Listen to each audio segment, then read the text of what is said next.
I was the CEO of John McAfee's company. We were doing massive trades, millions and millions of dollars, and we were transferring to my account to his trust fund, which is considered money laundering, wire fraud. I found out that it's the FBI tracking me every single move. I immediately buy a one-way ticket to Bali. What do you think happened with him? There's no freaking way, So I was born in West Texas in a little bitty town called Millshoe, in between a feedlot and a dairy. Didn't have much going for me intellectually, physically, physicality-wise. And the reason why I say that is because I had this heart to serve my country, you know, and joined the military, even from a really young age in West Texas. So my parents ended up pulling me out of school because I was just such a bad kid. Like, and I think if I was part of a larger school, other than like 17 high school students and 7 of them being pregnant, I think it would have been all right, you know? Right. But me being so wild, questioning everything, I was always questioning everything, had a little bit of ADHD going on.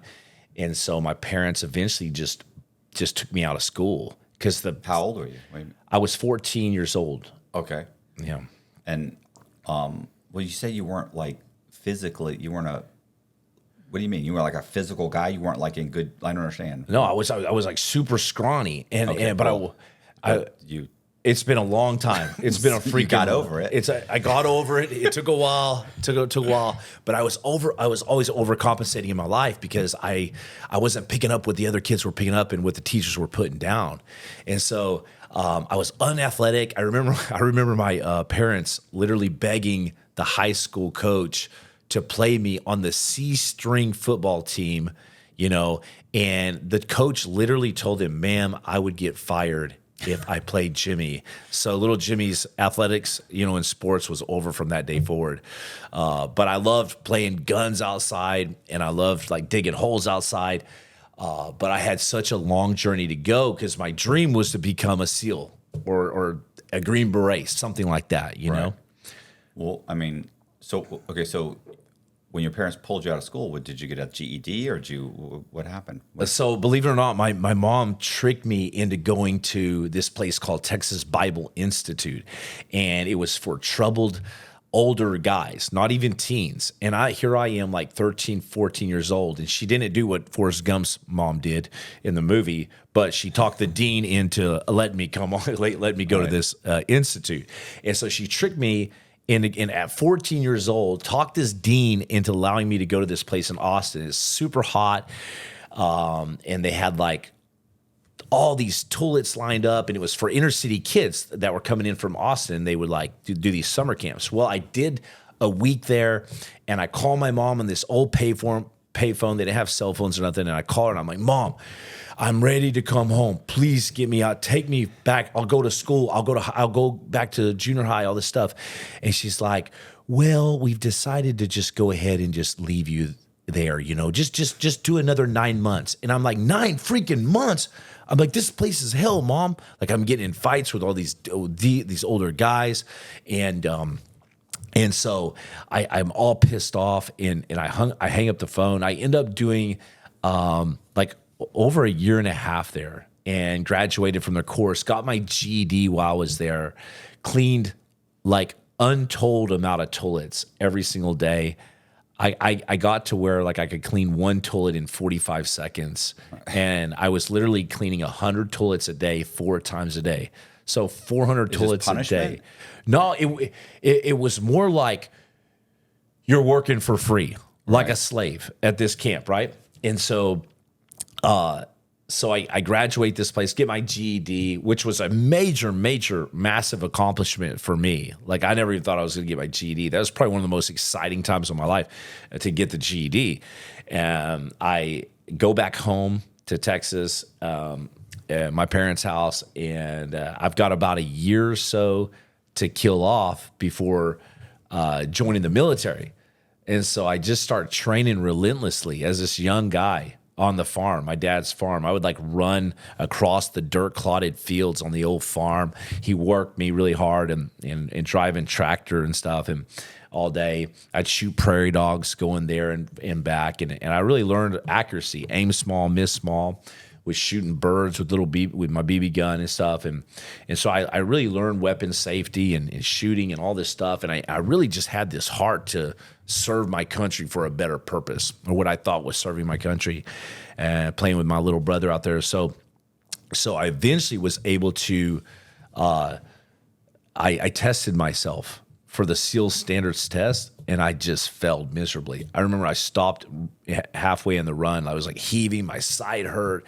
I was just like, why, why God, why? Like, why am I so inadequate? I had all these inadequacies, and I was overcompensating for everything. And so I was like, well, who will take me, right? And so I knew the Marines might take me. So I went in the Marine recruiter office. I ditched the SEAL program. I was like, I can't do this.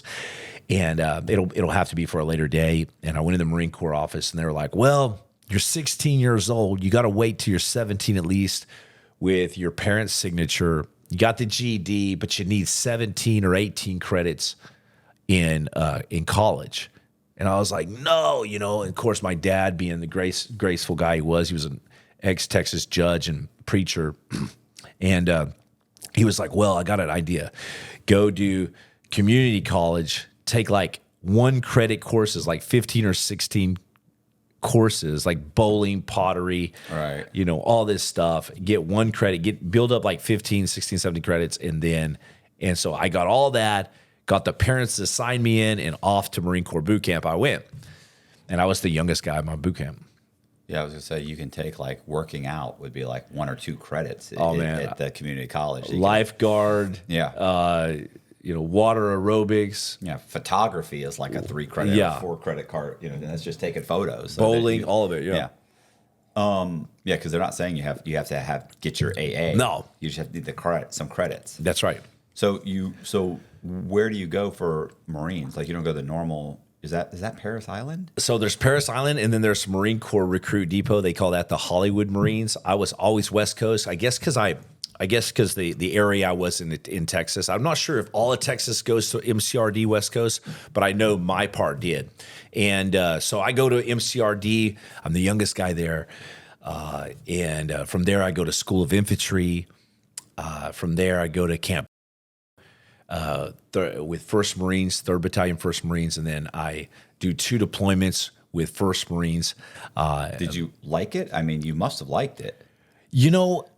I knew it was going to be hard, and I watched the Full Metal Jacket movies and stuff, but I didn't know it was going to be that hard combined with the living conditions. I always said after becoming a SEAL and even in Blackwater stuff, I always look back at the Marine Corps being a very hardcore time. I mean, for a young man, even from my background of cleaning 100 toilets a day. I was going to say that and working on, like kids that grow up on farms don't have it easy. Like that's a hard life too. You got chores. It's not like you're a fucking city kid who has to go to school, come home and play video games. No. My grandma's brothers who all served in World War II in really terrible arenas, said that they would rather be in war than out picking cotton on those West Texas fields, So the farming life, I wasn't picking cotton, but definitely it was tough.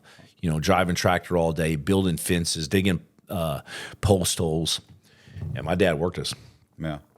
So okay, so you were saying you did 2 tours. I interrupted you at 2 tours. No, 2 tours, yeah.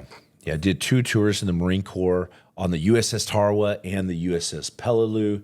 Was at the USS Cole bombing. What are those ships? Those are big LHA-1 landing craft. Basically, they carry like 3,000 Marines. All you do all day is wait in chow hall lines. That's it. You eat 4 times a day.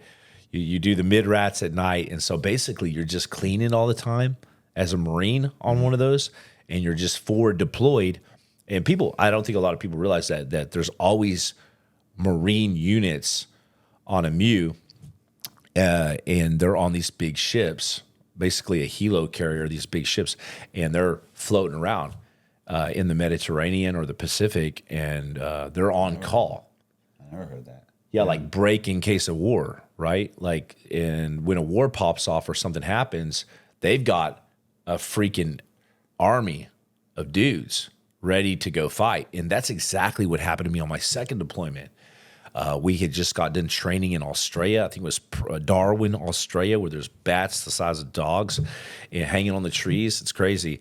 And 9/11 happened, and while I was in Darwin, and so we just hopped on the ship, went straight to Pakistan, and secured this airfield in Pakistan. And that was all while Bush was trying to figure out who did it still, but we already knew. They already forward deployed us. We're going to figure this out. Well, they already identified Osama bin Laden doing it. And the reason why we were the first Marine unit detachment to secure an airfield in Pakistan was just so they could forward stage the PJs and combat controllers to be able to bomb Afghanistan and do sorties in and out of Afghanistan in case of down pilot. Because anywhere you send these pilots to bomb a location, if they eject, if something goes wrong, You got to go get them. that you got to have a team ready to go stand by and get them. And so that's what we did there. And then they picked us up out of there, and we forward deployed to Afghanistan. And we were pretty much the first Marines, not the first military unit. I think the Rangers beat us there, but the first Marine unit to step off on the ground there in Afghanistan. How long were you there? I was there for 7 months, and it was kind of let me down. We did a lot of long range patrols and stuff, but I wanted to go to war. And maybe I watched too many movies. Maybe I watched Full Metal Jacket, Platoon, these Vietnam. Read all the Vietnam books and stuff, and so for me. None of those seem appealing to me. Isn't that crazy? None of those make war sound appealing at all. Every one of those looks brutal and horrible. Isn't that crazy? Never watched one of those movies where I thought, I've always thought, that looks horrible. Guys are losing their limbs. Guys are getting blown up. Because it's funny because this is my wife and probably you. And when you watch The Walking Dead, you see yourself as one of the survivors. I'm thinking, I'm probably one of the Walking Dead. Like I just think the numbers are against you. But you're watching Walking Dead thinking you're a survivor. And I'm thinking I'm gonna jump on the grenade. I'm gonna jump on the barbed wire fence. No, I'm thinking I'm not gonna make it. This is no good. Yeah, but you know what? I'm a true believer that every man has 3 core desires. One of them is to fight some type of battle. So I bet there's lots of battles. Well, okay, so there's lots of kinds of. You may not be fighting a kinetic war, but it may be on Wall Street. It may be on something else, right? Something else, yeah. Because I just think, fuck, that looks horrible. I'm ready to argue. Like we can have some strong words. Let's do it. But let's not start shooting at each other. But no, I know, I hear you. And I think, but I mean, I was so, I don't know if I was tricked or something and thinking that it was going to be so glamorous and everything, but you got to be careful what you wish for, because what you visualize and think about all the time, you're going to find yourself doing it. And it's not going to be what you thought it was going to be, and I mean, I loved being in war. In fact, I felt almost at peace being in Baghdad, Iraq for 4 years and all these places, but in Afghanistan, it's like being a cop. People love they love the idea of being a cop, but everybody cop I know, they're like, bro, it's nothing but filling out paperwork. Yeah. Every once in a while something happens, it's over in fucking 5 minutes, and then it's 4 hours of paperwork. They're like, you spend all your time filling out paperwork. It's like, that's horrible. So, although in World War II, those movies and stuff, I have a hard time believing any of those guys ever filled out any paperwork. Those were, they weren't playing. They were filling up, magazines, bullets and stuff. Yeah. So after Afghanistan, where'd you go then? After Afghanistan, I still wanted to be a SEAL, but it was going to be a long road to do that. Why SEAL?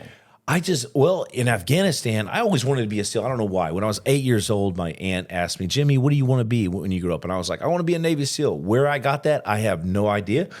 But I just felt like, okay, that's what a true man, like that's the ultimate man. When he walks in the room, people are going to respect him. People are going to see maybe the medals up on his chest. And maybe it was my dad singing the Green Beret song to me when I was little or something. The 100 men will test today and only 3 will win the Green Beret. I don't know. I don't know where the hell I got the idea to be a SEAL, but I thought, because you got to think, definitely, I was definitely seeking validation and definitely like wanted to be somebody or something. Like I wanted to be like macho, and I wanted to. You were a Marine. I know, right? You've been a Marine at this point for how many years? 4 years in the Marines. 4 years, 4 in the Corps, they say. But it wasn't good enough, and I thought, okay, if I can be a Marine and a SEAL, nobody can hold a candle to that, right? And I was delusional, man, whatever. But because I later found out that none of that matters, and the trauma of war and the things that I saw were, I don't think it was worth what I went through, right? So definitely seeking validation, and it propelled me to where I am here. It's great stories and stuff and experiences, but at the end of the day, it leaves you pretty empty when you're relying on that title. And that's pretty much what happened to me, when I finally retired out of the SEALs, man. So you did become a SEAL. So I did become a SEAL. How was that? Now that was amazing. Okay. Because when you come from where I came from, thinking it's impossible, right, and then you find yourself persevering in pressing forward all the time towards that goal over the course of years, and you're chopping down this massive tree, taking one swing at a time, and it's not going anywhere, but eventually you fell that tree and you walk across that Bud's grinder, that SEAL training. There's blood on the pull-up bars, there's sand in your room. It's a very difficult course, of course. And so when you find yourself walking across that grinder at 30 years old, I was fairly old to be graduating Buds, because I went later in life. I finally did it. But I had realized a dream came true, and I don't know how rare that is or how common it is for somebody to realize their dream comes true at 30 years old. But then there was no planning after that. I had no other plans after the SEALs. Like I was like, I made it, right? So were there any in your class, in your graduating class, were there any other guys that had been a Marine? There was an officer. I believe the statistics are about 4 guys go from the Marines a year to try out for SEALs, and 2 of them will make it. So 50% right there for prior Marines. Okay. Yep. So, how long did you stay in the SEALs? 8 years. 8 years? 8 years, yeah. What happened? Anything interesting that happened there? Anything eventful? No, I think the biggest eventful thing for me in the SEALs was my injury, my diving accident. Okay. It was significant, and you don't plan for those things, but you do realize that it happens. There's dangerous aspects of the SEALs. Obviously, guys die. I had a couple buddies, really, really good friends, pass away, and I think the biggest things that come to mind was my little brother dying, he wasn't a SEAL, but he died while I was in the teams, and my 2 friends, good friends, dying, and then me having this pretty life-altering diving accident. What happened there? I was doing a pretty basic VBSS, visit board search and seizure. When you can do that a couple ways. You can take down a ship a couple ways. You can go from the top down, or you can dive in and take it from the bottom up. You can hook and climb. And so we were doing a hook and climb. We had a lizard line underneath the water, under this dock, and we were coming in on the little black sub in an SDV, and we were departing the SDV, going underneath this dock, taking our gear off, our LAR 5, the Widowmaker. We were taking it off on a breath hold. Can you imagine? And then you tie off your gear to this line, and then you FSA, you free surface ascent, not going past your bubbles to the surface, right? So you're on a breath hold, and then you take off all your gear, and then you come up with your weapon, without your stuff, you leave it down below, hide it, and then you come up, you free surface ascent, you don't go past your bubbles, right? And then you come to the surface, you secure, you hook and climb, you take down the whole ship, you clear the whole ship. And then we were doing iterations of this. And so I think we had done 1 or 2 iterations. And in order to get your gear back on, now you're a bit hypoxic, you're tired, you're kind of red, You know, you're feeling the fumes of the ship, the engine rooms. It's hot, man, in your wetsuit. It's so freaking hot. And so what we would do after clearing the ship is we would go on a breath hold, jump back off the ship deck into the water on this breath hold, and then find our gear underwater and put it on. Well, you know, you're chicken necking by now. You're hypoxic. You're like, you're making that noise, right? Like you're struggling. You can hear other guys chicken necking. And so it's not very fun, right? It can induce real panic. Right. And so I found my gear. It looked like a freaking black octopus down there, you know, underwater. It's just moving around like this. And I put it on this breath hold, and I can see kind of some stars going on. I'm like running out of oxygen. I'm putting it on. I put the regulator in my mouth, and then I just wake up. I just wake up in my buddy's arms, and he's slapping me hard, which, by the way, you're not supposed to slap people because they have a flight or fight response. You slap somebody real hard, they may stay unconscious. They may stay hidden, right? So you whisper to them, tickles and pickles, you rub them, whatever, you know, blow in their face, whatever. But he didn't. He was slapping me. His name was Knuckles, you know? And so I said, you know, he had me wrenched up in his arms like this on the surface. And I said, yo, bro, get off me, bro. And he was like, no, man, you're not going nowhere. And I mean, he had such a tight grip. He's a super strong guy. And I said, get off me, bro. You know, we're supposed to be down. I was real confused. Like, I didn't know if I had died, gone to heaven. Where am I at? You know, it's surreal being in my buddy's arms. I'm supposed to be in the SDV right now, traveling away from the ship. Well, he said, bro, you were seizing out, you were heading towards the bottom of the ocean there in the harbor, seizing out. And thank God it wasn't at night. We usually do everything at night, but we were doing a day iteration. And so I bumped into him. He thought I was a shark or something scary, you know, like something just bump into him. He turns around, it startles him. He sees me seizing out, going to the bottom. And so he immediately grabbed me up.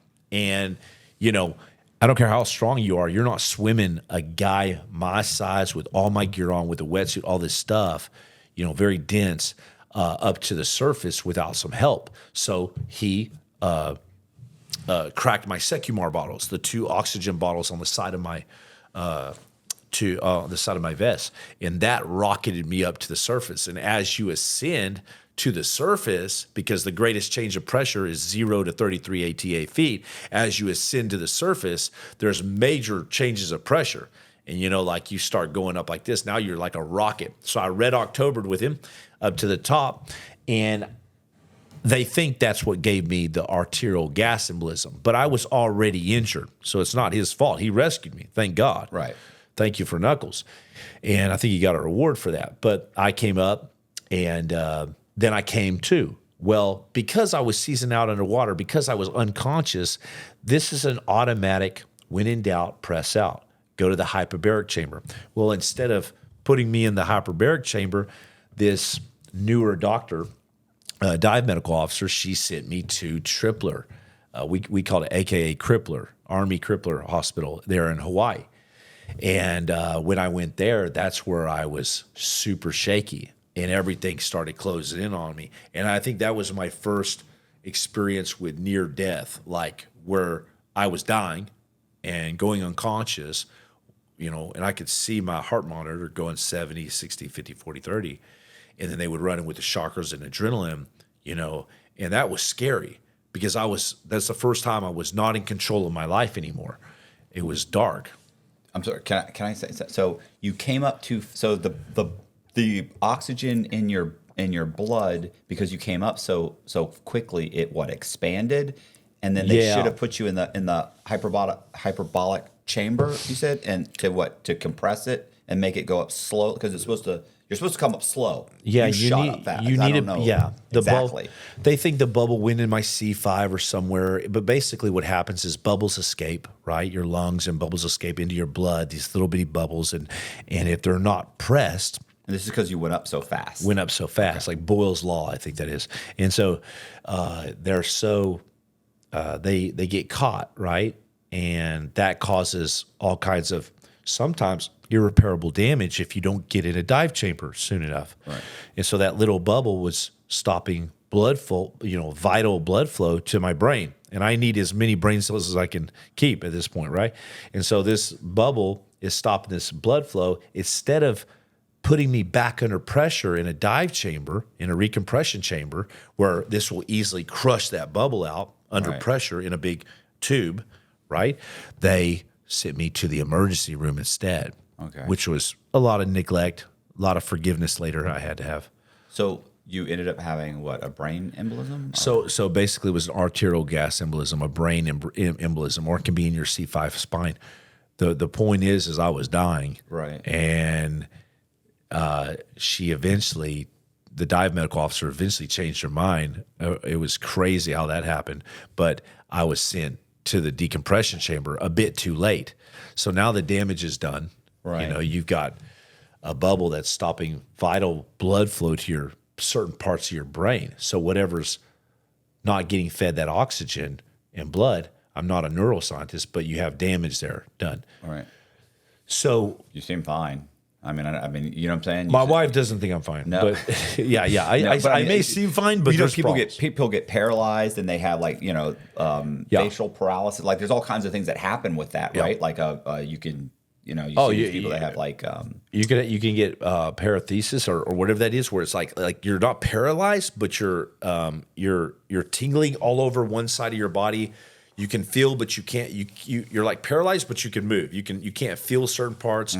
It was like if somebody came over and just stabbed you in your leg with a knife, all of a sudden out of nowhere. That's the kind of nerve damage I had. And then I had, for about 2 years, I had like these pre-syncable episodes, and I didn't know if I was ever going to be the same again. I would, you see a piece of trash on the ground, you're walking, I would bend down to pick it up, and as I'm coming up, I'm passing out. That's the kind of differences I was playing with. Like I had to, and I asked the doctor, I pled with him one day. I said, "Doctor, give me my chances. Like, am I ever going to be a SEAL again? Am I ever going to be a functioning husband again? Am I going to live through this? Like, I don't know. I'm thinking about offing myself. It was so bad." And the doctor said, hopefully, Jimmy, hopefully what will happen is your brain will, the brain is phenomenal in recovery. It's crazy. It'll rewire itself. Right. But it may take years. It may take 50 years. It may take 2 months. Thank God, by the grace of God, I was able to stay in. In the SEALs? I was able to stay in. I made a full recovery, as much as you can. Yeah. It's still like, it was still like I had a six-pack every day, and not a good way, and a fan's going off in the room. You're not right. You're off. There's like a noise and, pressures and stuff. But I was able to remain, a team leader and sniper and stuff. But it was time to depart from there, because I had a lot of legal stuff as well going on. I mean, I retired honorably, but honorable's not on a piece of paper anyways. So this is 8 years. You did 8 years. 8 years total, yeah. Okay. And then, so what happens then? I mean, you get out, you're, I hate to say this, but I mean, you're in the real world, you know what I'm saying? Like there's not a lot of, you're not really trained to do, you're trained to do law enforcement at this point, and you're really not even that, because, you know what I'm saying? Yeah, like but, a lot of it. Yeah. So where do you go from there? So yeah, to be clear, they counted my inactive and active reserve time, and I had enough time to retire early with a full medical, which was nice. It was great. So, but you're right. A lot of people think that, well, I mean, what are you going to do when you get out? And I think up until like maybe 10 years ago, it was like you get out. You go into law enforcement, you go into contracting, and you're very cookie cutter. I mean, what else can you do as a SEAL or a Green Beret or a special operations guys?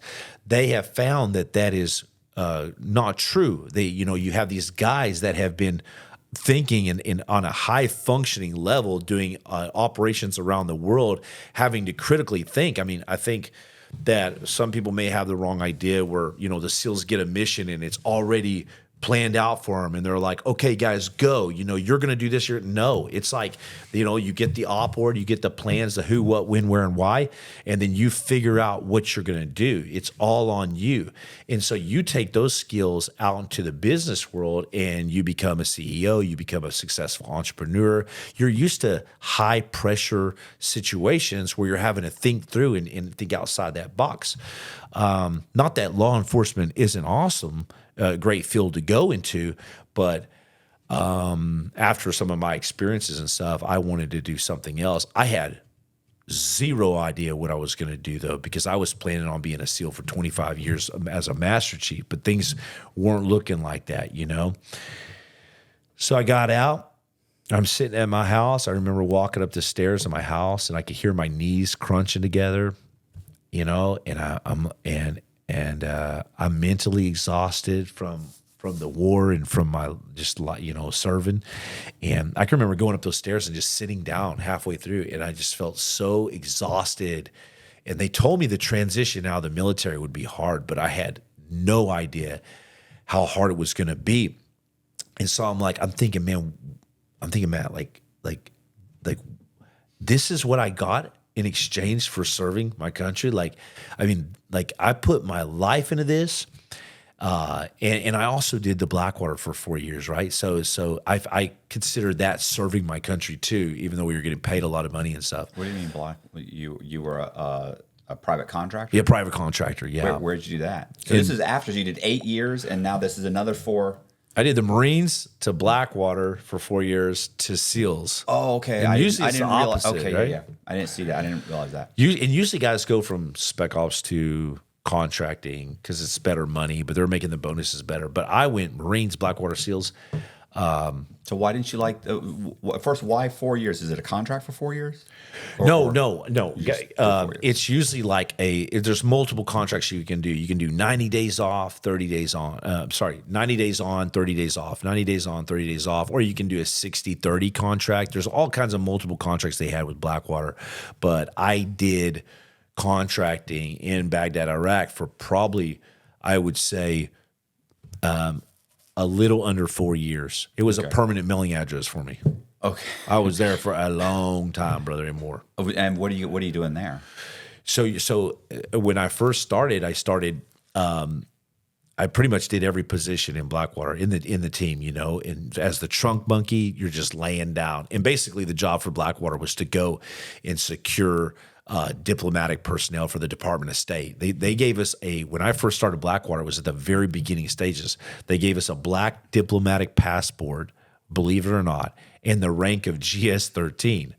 And so you go from being in the military as a Marine, you know, saluting generals, good morning, you know, sir, all this stuff, to not giving a shit about anything, not having to salute an admiral or a general, nothing. Just literally going overseas with a GS-13 rank because they had to justify the pay they're giving you. So you're doing GS-13 pay grade. And then the black passport. Well, the black passport lasted all but like 6 months until we had them yanked because guys were smuggling drugs and guns back over to America. Right. Crazy stuff, man. And so I knew a guy. I was in prison with a guy that was smuggling from Afghanistan, and he was a private contractor. Oh, man. And he lived, by the way, a black guy who was Muslim that had been in the military, got out, went into a private contracting, I don't know which one, lived off base. Actually, and I was like, "Are you serious?" He's like, "No, it's not that bad." It's, you know, I was I feel like that would be dangerous. He's like, "No, it's not like that." Yeah, I saw so much crazy stuff in doing that. It's just because like you're no longer in the military, and you give a guy an inch, he's going to take a mile. Right. You know, so you've got beards, you know, you got crazy hairdo, whatever. You know, you're at the Saddam Hussein's palace pool all the time. You're having fun with your friends. I met some of my closest relatives I met there, you know, as friends and stuff. Still keep in contact with a lot of guys. A brotherhood there in Blackwater, and you're just doing mission after mission. You're in a war all continuously, constantly, and so I kind of worked my way around the teams, doing anywhere from the trunk monkey to the left and right door gunner to the tactical commander, which I sucked at because you got to read in like 3 maps and doing all that. I hated that. To driver, which is the drivers are super important. You got to think like it's like off the movie Heat. You know, if it goes down, you got to be able to get your entire group of men, whoever's in that truck and your convoy together as one out of that bad situation. And the war was heating up, and there was a lot of death and crazy stuff going on in Baghdad, Iraq at the time. You know, you had the 4 guys right before I got there got hung on the Fallujah bridge.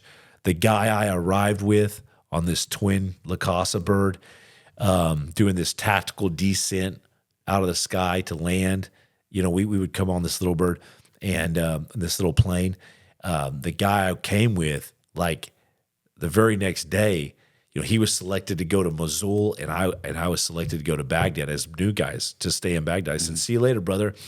And that guy was blown out of a truck just a couple days, in less than a week after me and him departed ways. And I was like, "Dang, that's a 50-50 chance. Yeah. That could have been me," you know. And so you're not getting shot at all the time, but you're in a freaking war zone. And depending on what team you were on, like I was on the Red SEAL team, the Quick Reaction Force, you're going out daily into the red zone, and then you're getting bombed at night, you know, with an average of 3 rockets a day, probably. I think I counted 90 a month, which is 3 a day, or 3 in the nighttime. And that's scary because those rockets were random. You know, you're sleeping in your room, and then you just hear boom.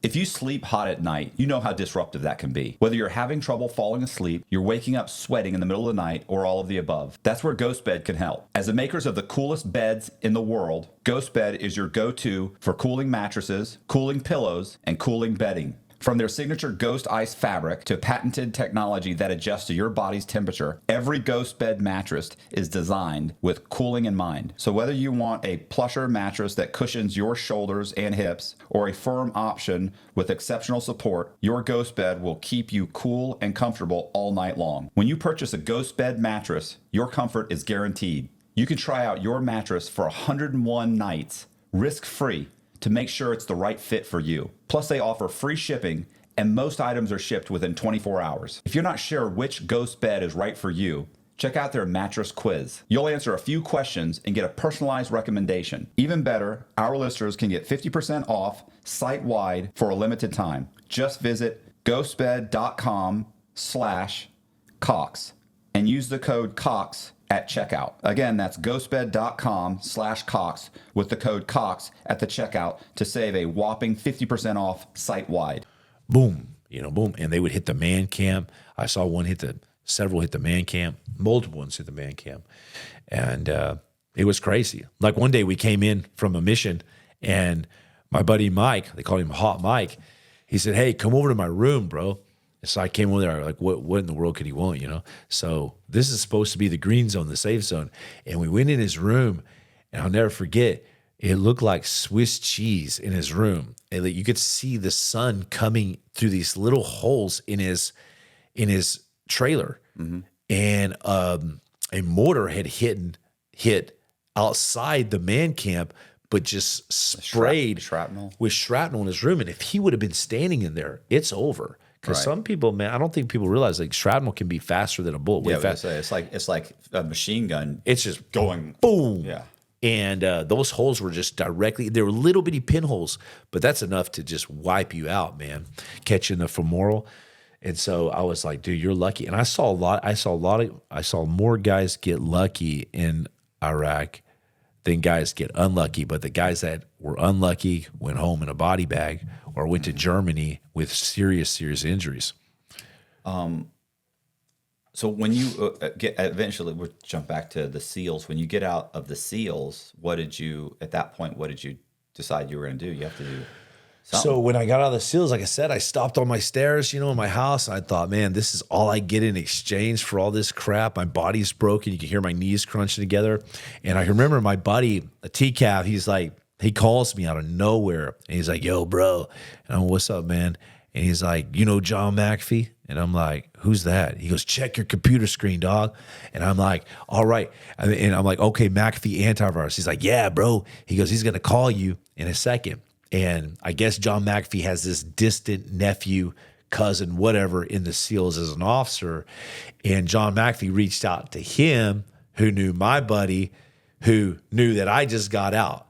And so John McAfee's like, "I need your best SEAL to come immediately." Like this insane, crazy orders. Like, come on, man. And of course, I wasn't the best SEAL. I had just got out. So timing was everything. And so my buddy calls me and he says, "Hey, he's going to call you here in a second. John McAfee on your cell phone." And I said, okay. So I waited a while. Nothing happened. And then all of a sudden my phone rings. It's this random, crazy, weird number. And I'm like, hello? And he's like, you know who this is, son? And I was like, I think it's Mr. John McAfee, sir. Because, obviously, like, nobody sounds like that. It's weird. Yeah. And he's like, that's right. Don't ever forget it. He goes, now, how much do you charge? Like straight to brass tacks, like crazy. Like, and this guy, I never saw John McAfee lose a negotiation. And he drove a hard bargain. I mean, there was no conversation, no fluff. Like, Americans like to do a lot of fluff. Like, I'm married to a girl from Moscow, Russia. They're like, niet and da. Yes, no. Like, there's no in between. In America, it's like, hey, brother, how you doing? That was great. No, it was terrible, right? And so, but John McAfee, he's like, how much you charge? And I said, 500 to 1,000 a day, depending upon the threat. And I don't know where I got those numbers. I would have done it for $15. I would have freaking done it for $15 because I was hurt. I was going broke. Like I wasn't expected to get out. I was like, dang, man, this sucks. Life sucks. Life comes at you fast. And so I was like 500 to 1,000 a day, depending upon the threat. Well, I didn't know these were key words that would fuel his paranoia. I mean, this guy was telling you that bugs were going to invade people's computers back in the 70s, when he was programming houses the size of, programming computers the size of houses for NASA, for the Apollo mission, right? And so I'm like, depending upon the threat, sir, 500 to 1,000 a day. And he's like, what? He goes, that's freaking insane. He spit out whatever he's drinking, probably scotch. And he goes, I only pay my Green Berets $250 a day. And I don't know why I said what I was about to say, but what I was about to say would spur our relationship for the rest of the time, would kick that off and catapult me to the leader, to lead his entire company in less than a year, the keys to the kingdom. I said, it's your life, sir. It's your life. And he goes, damn, son. He goes, you drive a freaking hard bargain. And I was like, and I'm thinking inside, boy, you're so stupid to play this game, because I was bluffing. I was like, it's your life, bro. Like, hey, sorry. Not that the green Berets could have easily, taken care of me, but I was like playing this game. And he's like, damn, you drive a hard bargain. He goes, okay. He goes, deal. He was all about deals and bets. He's like, deal. He said, but you got to come here tonight. I said, no. I said, what do you mean tonight? He goes, tonight. If I'm paying you $500 a day, you're coming here tonight. I said, all right, I'm ready to go. I'm ready to go to the Bahamas. I'm ready to go to Belize, Caribbean. He's a billionaire, right? And he's like, okay, I'm gonna tell you where to go. And I'm like, oh, thank God. So I tell my wife bye. And I was like, I got to go do this, baby. Sorry, And he's like, okay, come to Lexington, Tennessee.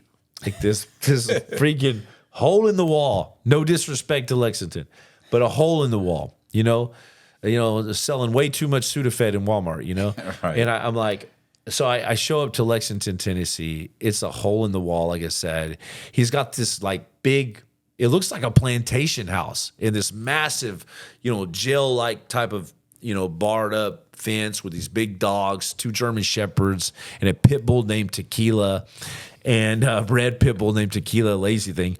But I show up, and these dogs are barking. I show up to the house, and I walk in, and it's these guys are armed. They got a shotgun over here, got a carbine over here, got vest over here. They got all their computers open. They're smoking cigarettes, drinking scotch. They got their sidearms on, and I'm like, dude, this is so messed up. Like this is not how I roll. Like I was crazy. I was wild, like the Texas tornado in the SEALs. I got a lot of bar fights. I was absolutely out of my mind, crazy in the SEALs after my little brother died, But coming here with a weapon on you, it's like, dude, this is not. I don't understand this, right? But you never bring others, the majority, up to you. They bring you down to their level. And so they're drinking, they're smoking, they're lighting joints, at night and stuff. But my first interaction with John McAfee was he wasn't there, and it was dark, and there was some holes in the wall. The guards were pointing out these holes in the wall. They were like, don't ever step in front of John McAfee's room, And I'm like, no freaking problem. I ain't going close there. There was literally bullet holes around the ceiling, the wall where he shot through. And I mean, if I knew what I knew now, I obviously probably wouldn't go to McAfee, right? Because this was my life was about to flip upside down. And so I hear all this like unlocking. He was like in a vault. Like he basically had this massive metal door that he had somehow constructed in there, had it moved in there. You know, millionaires do crazy stuff. And he had all these latches, and you could hear these latches unlocking. He had locked himself in this room. He was a super paranoid guy. And he eventually came out. I could hear this kaboom, chick, chick, chick, chick, you know, like a jail cell. He comes out, and he's in the dark. He's smoking a cigarette. He's tapping his foot. He's got a 1911 and a Mac 10 strapped to him.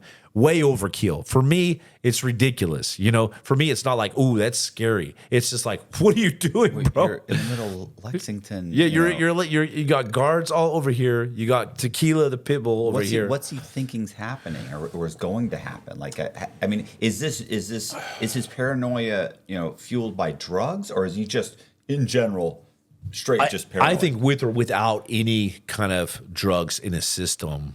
And I'll get to that, but with or without that, he would be super paranoid. Okay. I mean, he just this is his line of thinking, right?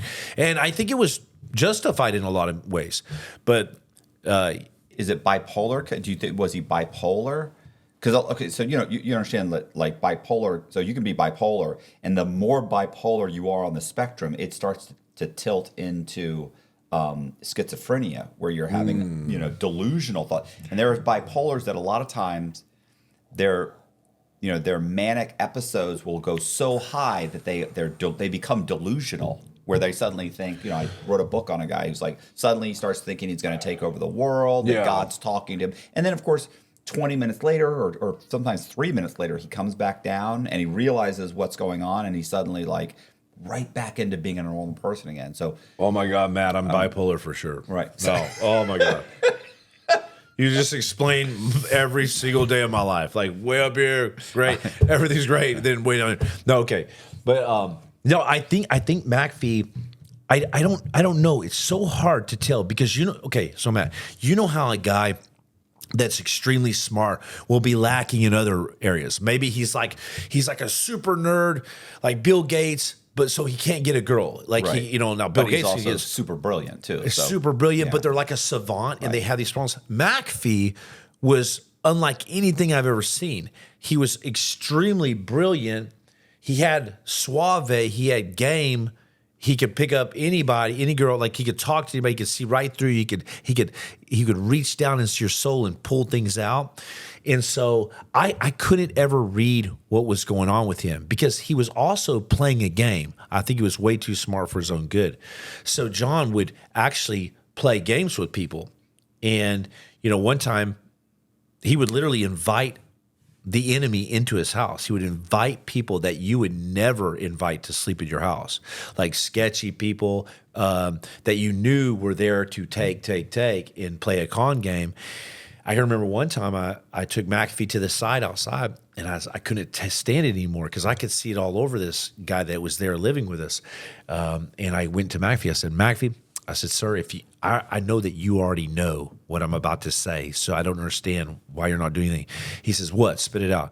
I said, sir, can you not see this guy is going to rip us off? Like, I can just see it. And he goes, are you done? And I said, yes, sir. And he said, son, I allow people into my life, and I allow them to build a cage around themselves painstakingly. And then when they're finally done building that cage, I simply walk up, put my key in the door, lock it, and walk away. And I saw him do this in certain ways throughout our time together. In my first meeting with John, he took me out in the yard, and he said, who's the most feared man on the battlefield, Jimmy? And I'm like, I have no idea. Get me the hell out of here, you know, because it was creepy. He was this close to my face, awkward, you know, smoking a cigarette. And I said, who? And he says, he said, the oldest man.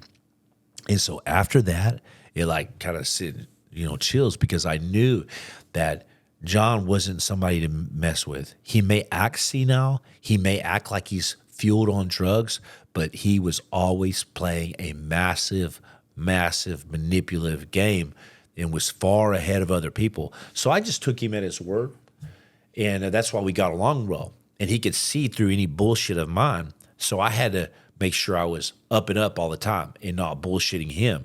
And he put me through some tests on that. And well, I was gonna say, how long were you there? I was only with McAfee 2 years. Like I wasn't. 2 years seems like a long time. It was a freaking lifetime with John McAfee. And of course, I go on the run. I'm a fugitive after that because of this.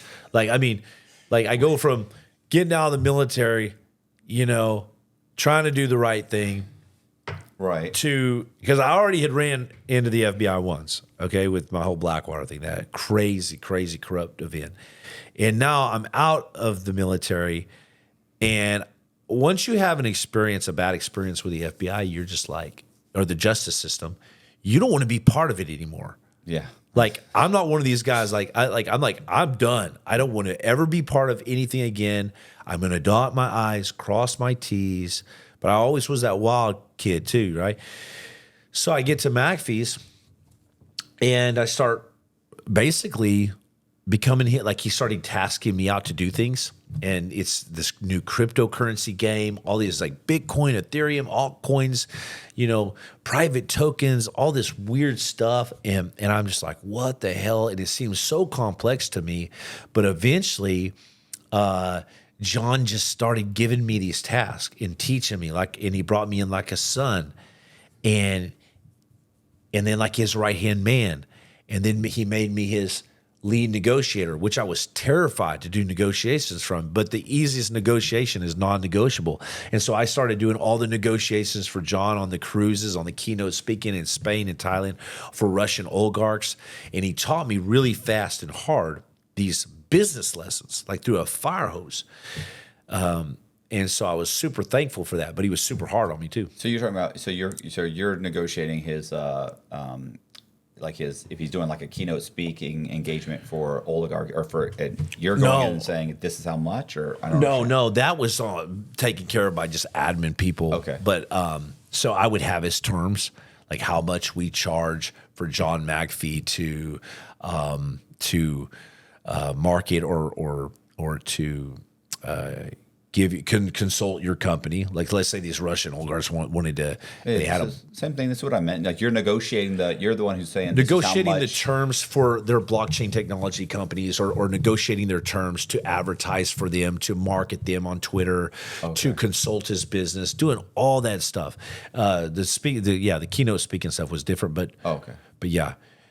So laying out the terms, how much, what percentages, all this stuff. And so, you know, I felt like I had a lot of responsibility, but then he was giving me like 20% of the deals. And so he's paying me all this money, plus the $500 a day, you know, plus all these bonuses and perks.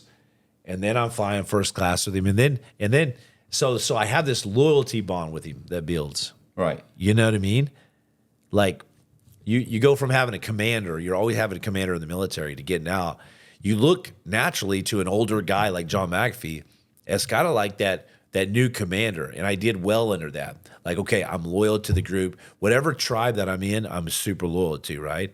If it's a bad tribe, if it's good, whatever the case, I'm loyal to the brothers, you know? And so I was super loyal to McAfee. And that's kind of what got me in trouble at the end. But not to shift any blame on anybody else, but because I'm a man of responsibility. I take extreme ownership for what I did.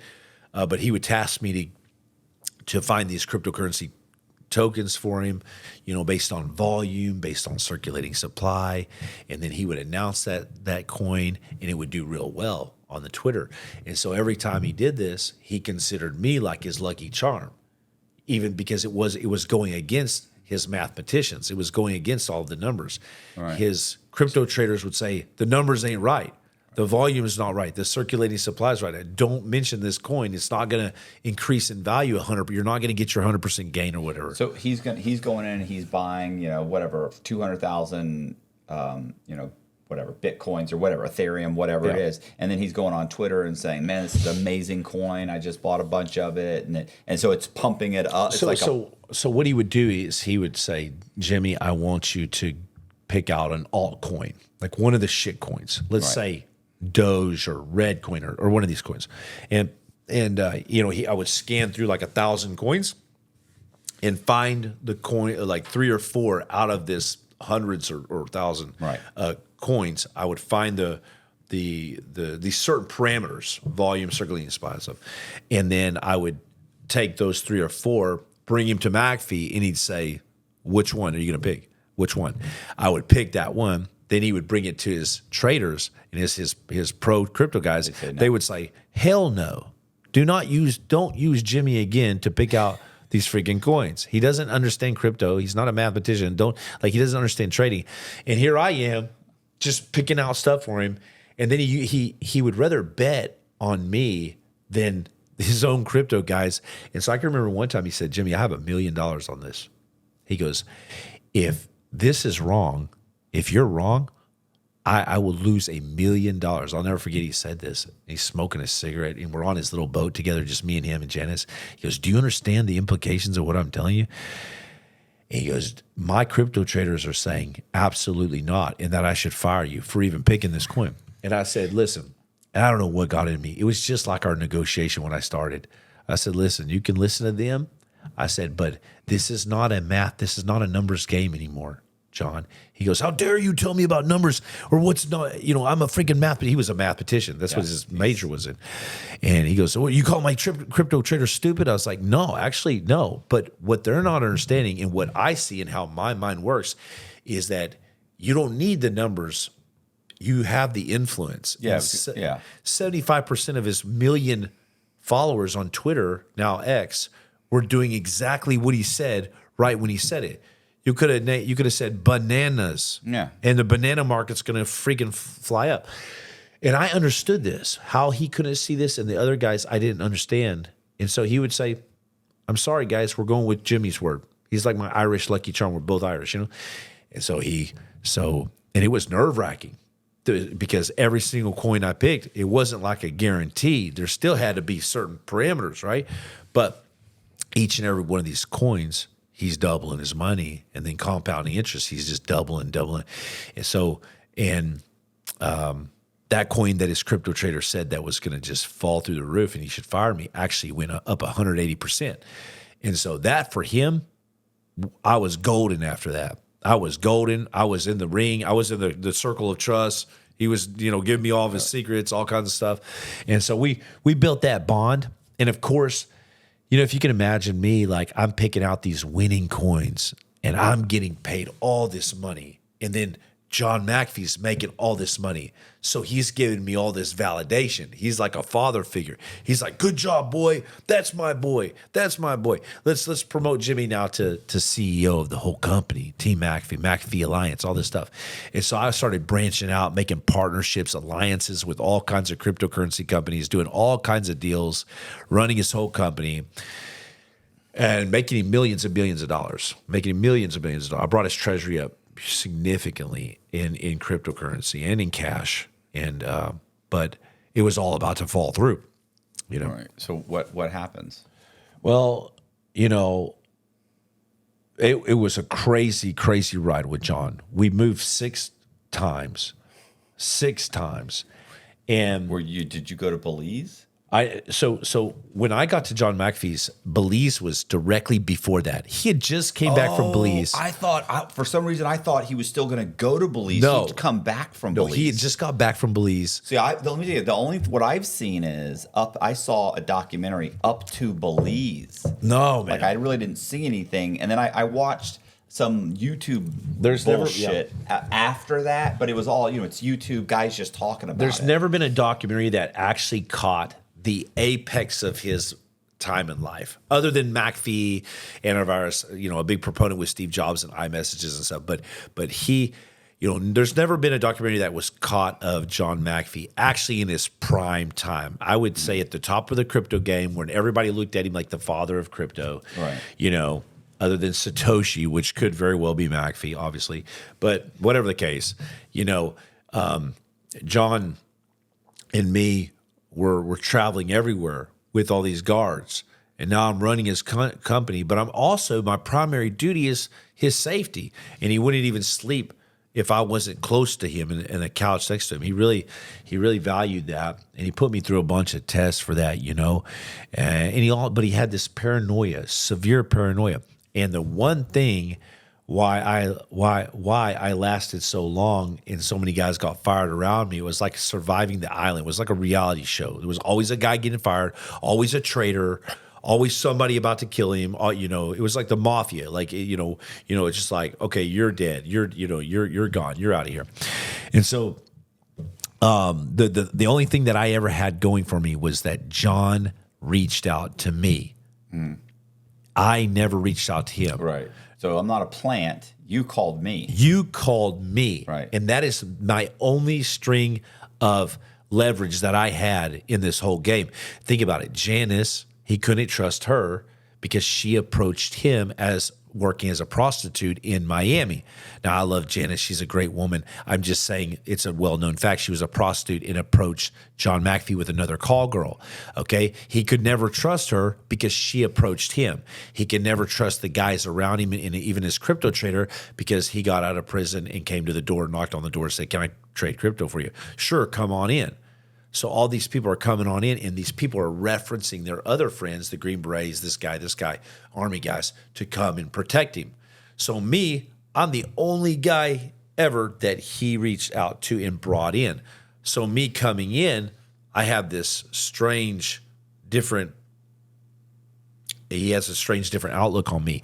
And I had to remind him of that every once in a while when he would accuse me of being a traitor, plotting against him. No, it was crazy. I walked out of the house one day to walk my little dog Tookie down the street in Ocracoke. We had this beautiful.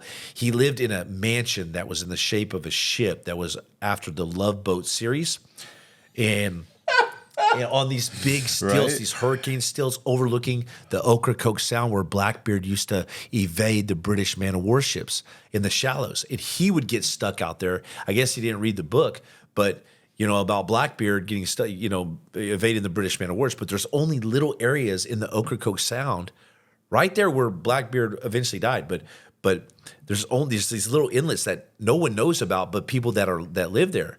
And so we would just haul ass across this sound. And just the boat would just stop like that and almost throw us out. And we would get stuck out there. And he did it over and over and over, trying to find these little passageways. And we'd be stuck out there for hours on the Ocracoke Sound. Anyways, I went out to walk my dog one time on this path and that I used to walk down. And this lady walked up to me. And I said, hey, back up. Like, don't approach me. Like when you're living in this kind of paranoid environment, it's like a spouse that's been getting beat by her husband or something, and goes out and a man approaches her and starts talking to her. She's like, don't talk to me. Right. Like, don't talk to me. And so this lady approaches me across the street. She's like, no, I have something to give you. And I'm like, hey, ma'am, it's okay. I'm good. Don't give that to me. Don't give that to me. It's an envelope. Never accept the mail. And that got me in trouble with the FBI later on. But this lady walks up with this envelope. And she's like, no, take it. And I said, all right. She was like, it was in my mailbox. It's free. It's addressed to this property. So I take it, and nobody ever liked us. Wherever we went, we were hated. I mean, McAfee's here, and people just didn't like. They either loved McAfee and would throw like a pound of weed in a hay bale across the fence at us, or they hated us. People just despise us. And so I get this freaking letter. I walk in the house. I go up to my beautiful office. I had the most beautiful office. I just loved that office. It was cherry wood everywhere. Beautiful, beautiful home. There was an elevator in this home. And I go up to my office, and McAfee was never sitting in my chair. And if he did come in, I would always stand up and offer him the chair. He would never take it, and he would always sit on the other side of the desk. And he would call me boss. He was trying to pawn off the whole thing on me. He was putting cars, houses in my name. Everything was in my name, right? Bentley, collector cars, everything was in my name. And of course, I was always like, yeah, it's great, And so I walk in this day, and John McAfee is sitting in my chair, the boss chair, in the office, just looking at me like this, smoking a cigarette. And he's got these bloodshot, crazy devil eyes, and he's just staring at me going, he goes, you bastard, you freaking bastard. And he was shaking and sweating. And I'm like, sir, what happened from me walking down with the dog outside? He goes, I saw you accept that freaking letter from that lady. You're a traitor. I knew it all along. And he was screaming at me, cussing. I thought maybe he's going to pull his pistol on me. I'm armed, of course. I'm like, sir, settle down. I was like, you work me like a slave. All I get is ramen noodles, and all the guards are eating like lobster all day and crab. I said, it's your freaking bill for your lawn. Like, you haven't paid your $50 lawn care bill, But he was paranoid, and you had to watch what you did. If you whispered or anything like that, it was a very, very harsh environment to live under because he was absolutely just out of his mind all the time. So it's terrible. how It's freaking terrible, actually. Yeah. So what ends up happening? So what happens? Why? What I mean, what goes? I don't know. Like the last thing I know about McAfee, I remember the thing in Belize. I know he was kind of like on the run for a while, and I know he ended up on a boat, and he went and he got caught in, is it Spain? Where was he? Yeah, caught? he was on the. I helped. Was it Spain? Yeah, I helped him purchase the boat. It was called the Mystery. Okay. And I helped him purchase that. He just loved that yacht. And But how did the crypto thing go? Did it go bad, or so basically, me and him departed ways. how come? Okay, so this is a crazy story, but I'm in my office. Assuming that. It's just insane. Okay, and this is not a great reflection on me, probably, but because I don't know what happened, but I'm sitting there, and one of the guards brings me a drink in my office, and I'm up there. I would work till 2 a.m. every night, 2 a.m, and then I would wake up at like 7, right, and have a cigarette with John and give him the plan of the day, tell him how much money we made, all that stuff, right? Go through all the paperwork and stuff, and so a guard brings in this cup, kind of like this, of scotch, and hands it to me. I said, okay, thanks, bro. At 2 a.m, and he leaves it and he walks out, and I drink the scotch. I'm drinking, and I'm doing stuff, and then I just like heard this voice like, get out of the house now. And I'm like, and I just sat back and I put down my pen and my stuff, and I just lost my mind. I literally just stood up and I ran out the house with nothing on. I didn't have shoes on, and I just had these like sweatpants on. I think I had sweatpants and a t-shirt, and I had my pistol. And I can remember just running down the Sound in Ocracoke at night.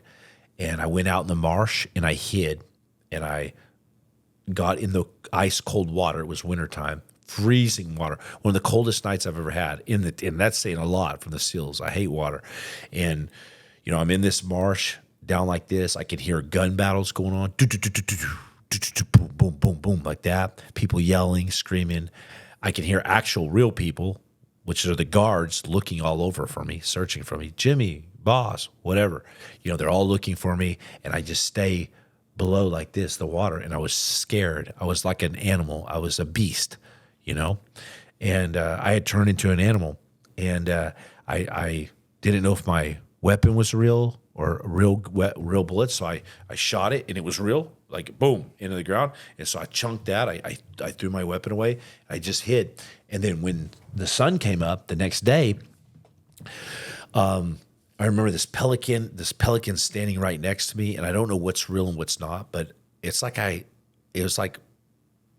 wasn't high or anything, but then I just came to.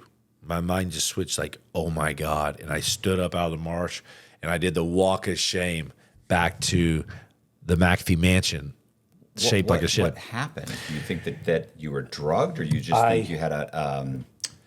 I don't know. I don't know if I was taking Adderall. I was taking speed through a nose spray thing that the guys would mix for me.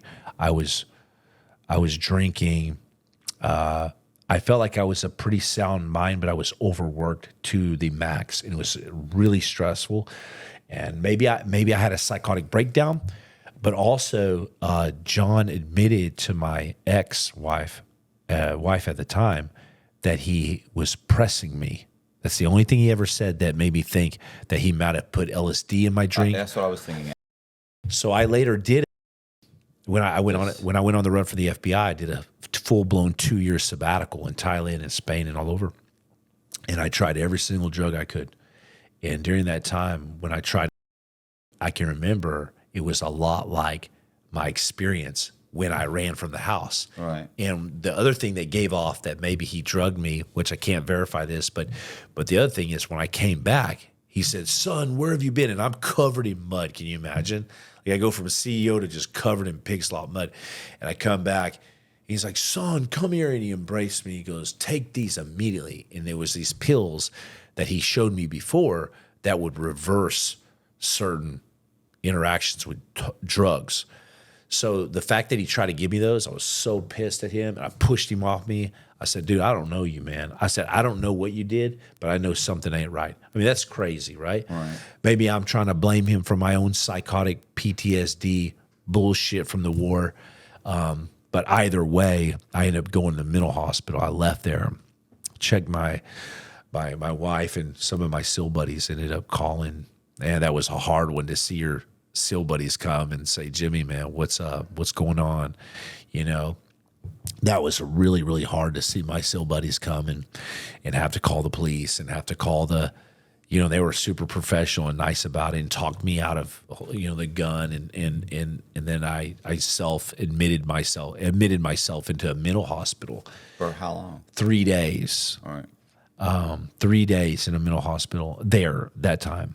But there's a lot to this story. Right. But I went there for 3 days and then disassociated myself with McAfee. I was so pissed. But my wife stuck around.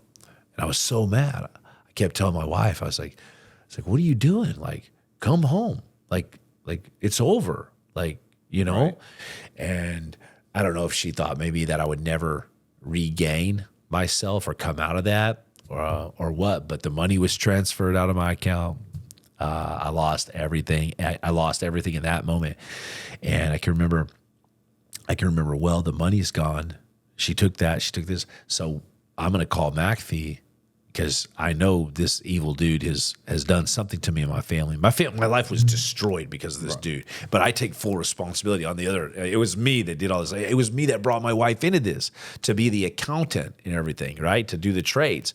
So, and we were doing massive trades, millions and millions of dollars, and we were transferring to my account to his trust fund, which is considered money laundering, wire fraud. When that original money, as you know, Matt, more than me, more than anybody, is considered fraudulent or whatever that is. Right. Well, why are they? Why was it ultimately considered? Because he's kind of like a pump and dump. Yeah. Or? So when you're doing all that, you don't. I mean, for me, as I was doing all this stuff, I never once considered it. I'm doing something illegal. Right. I'm doing a racketeering scheme. I'm committing conspiracy. But what was later explained to me was that money taken, that's considered inside trading when you have the up and leverage on somebody, when you have the big, the eagle eye on the crypto game, and you're putting your millions of dollars into this crypto and then announcing it, even though McAfee would say, do not invest in this coin. So part of me is like extreme ownership that goes, I did this, but another part of me is like, bro, because I've had people say, you stole millions from grandmas. I'm like, bro, your grandma is not investing in unless she crypto. like had the IQ of Elon Musk in a basement in front of 5 screens when cryptocurrency was like $5 a Bitcoin. I guess I stole millions from her, but I highly doubt your grandma was playing this game. Everybody that was playing this was extremely way better than me at crypto, right? But I had that edge and that leverage, and so obviously the coins that I was picking, I was putting money into it. Right. But that's considered insider trading. McAfee would argue that and say, no, Michael Jordan doesn't wear a pair of Jordans and then announce, I'm getting paid $10 million to wear this right now on a commercial. No, he says they're wonderful. This is amazing. And he's getting paid millions to wear those Jordans. Right. Well, John McAfee would argue that, and this is how he justified it to me, was that, Jimmy, if people don't know we're investing in this, they're stupid. They're idiots. Like, of course we're invested in this. Like, why wouldn't we? So that was the justification. And well, I mean, he could just come out and say, listen, man, there's this new coin. We've invested a lot of money in it. It's great. Like, I don't see why that would be illegal. And he later did. He later said, when he started getting some heat from people, he said, right, of course I'm investing money. Like, I'm investing hundreds of thousands of dollars. Are you crazy right now? But the DOJ doesn't like that. The Southern Manhattan District doesn't like that. And crypto touting, insider trading and stuff. And so me and John split ways. Right. I know John owes me 30% of everything. And so I know all of his stuff is in my name still. Like the cars, the houses, everything. So I have this massive, major leverage over John McAfee. So I think, okay, I'm going to call John McAfee. I got my feet kicked up on a blackjack table, smoking cigarettes in a casino, And I'm like, hey, sir, I just want to tell you something. He goes, what? And this is the first time we spoke after. And you never talked to John McAfee like this, and he always won everything, right? I mean, he won about everything. And so, but this time I knew I had him, so I said, sir, I just want to let you know something. He goes, what is it, son? I said, I'm gonna freaking steamroll you. Do you understand me? He goes, what do you mean? I said, well, I think you forgot. You owe me 30% of everything. Okay, I want that. I don't want any, but I don't want your cars and your houses. But I think you made a big mistake with me. I own you, John. I own your cars. I own your houses. I own everything about you. I said, so I'm going to steamroll if you don't pay me in 24 hours. And he goes, are you done? And I was like, yes, sir. And he was like, now you listen up. And I was like, oh God, like, but what could he have done to win? There's nothing, right? He says, you know your pretty little wife. And I was like, yeah. And he goes, she signed everything over to me with a power of attorney, with your power of attorney. He goes, do you understand me? And I go, yeah, I am so sorry about what I just said. I said, I didn't mean I was going to steamroll you. We're good, right? I said, I know you're a fair man, Mr. McAfee. I'm like, backtracking. And he goes, now this is what I'm going to do. And I was like, oh, I said, please be easy, sir. Please be easy. I'm sorry for saying what I just did. I lost my freaking mind. I was like, I should have known better to go up against McAfee. You don't ever do that. And he's like, okay. He goes, I'm going to do what I think is fair. And so he sent me a little crypto. Sent me some of the gold and silver that he gave me. He gave me half of his gold and silver. I only got like a little bitty pot of gold for my shortcomings. That's why you need to have the whole story when you when you freaking go after the McAfee, you know. So what? So I mean, what? Your wife had a power of attorney over? Yes, in the military, you always have your wife have a power of attorney for like 2 or 3 years. Yes, man, it's the stupidest thing in the world. Stupid. And so I call her up. I said, baby. I mean, I'm almost homeless at this point. I'm like, baby, I go from a multimillionaire, partying in Ibiza, Spain with Russian oligarchs and gold-plated like jets, to a spray-painted gold man, doing all this weird stuff, dancing, to like freaking in my truck with my pistol over here, considering like the worst-case scenarios. I called my girl. I said, baby, how could you do that? Like, why? Like, and I later found out through something I call amnesty. I give people amnesty, and that's a great thing for your listeners. Like, hey, if you ever want to find out the truth, just like in the Marine Corps, they used to just put out a red box, and they used to say, it's amnesty time for 1 hour. You have 1 freaking hour. You could pull a body out of your barracks room, grenades, AK-47s, all your drug paraphernalia, whatever it is, out of your barracks room, put it in this red box. Doesn't matter what it is. In the hour of amnesty, you are free. You are pardoned for life. There is not one thing that can be done to you. But after that hour, after 1 second after that hour, if you have something in your room, it is freaking game over. Amnesty period is over. You're going to freaking Leavenworth, And that's how they used to get a bunch of stuff out of people. Pull some crazy stuff, mannequins out of the room, weird stuff. Anyways, so I gave my wife amnesty. I didn't want to, and she told me everything. So I can't say it online. I can't say it on air, or it wouldn't be amnesty. But I gave her amnesty just to know the truth. And she knew I was a man of my word when it comes to amnesty, at least. Right. Maybe I was a piece of crap in a lot of our other areas of our life. And I had everything. I deserve everything that happened to me. There's not one thing that I don't deserve that happened to me. Because, you might not understand. I may not understand the cryptocurrency, conspiracy, money wire fraud, all these charges that were levied against me after being on the run for 2 years. I may not understand those. But just like I told the FBI, why didn't y'all arrest me for something I did do? Like, I thought it was going to be different. Like, there was all these different little micro things that I did in the dark that I was like, well, touche, right? Like maybe it wasn't for this, but it was for this, right? So why do you go on the run? You've mentioned that a couple of times. So like, when did the FBI come? Is it because the FBI showed up, or? So John McAfee all of a sudden gets arrested, and I've got this. I don't know, man. I don't know if you can relate to this, Matt, but when you kind of can feel something coming down the pipe. Yeah, your intuition. It's your intuition. And it's like this ominous presence of the storm approaching. You can smell the rain, the density, altitude, the pressures change. You're like, oh, a little ringing in my ear. Something's wrong, right? There's this, and I felt this dark, heavy presence around me quite often. And I just knew something was coming down the pipeline. And all of a sudden, there's big news that John McAfee is arrested. About the same in Spain. Right. Okay, what was he arrested for? The main thing was basically like Al Capone, the tax evasion. Okay. Okay. Right, and he was bragging. He never lied. John McAfee don't lie. And he had a no bluff policy, something I developed because of him, a no bluff policy. And so basically everything he ever said was pretty much what was going to happen or true. And one thing he said was, I don't pay my taxes and neither should you. Now, when he said that to 1 million followers, I thought that's one thing he's lying about because there's no freaking way he would tell the public that if he wasn't paying his taxes. Well, he really wasn't. Right. And when they arrested him, I go, my God, the guy was like literally not paying taxes, millions of dollars for the last 6 years and bragging about it and telling you don't have to. It's not constitutional. You know what I mean? I've been locked up with lots of those guys. Yeah. The whole time they're locked up for the 4 or 5 years, they're screaming, you can't do this. You can't do this. It's like they never ratified this, whatever. You know, we've met many of these guys. It's like, yeah, okay, but they've got the guards and the prisons and the barbed wire, and they're gonna make you do 5 years, whether or not it's right or wrong or whatever happened. Yeah.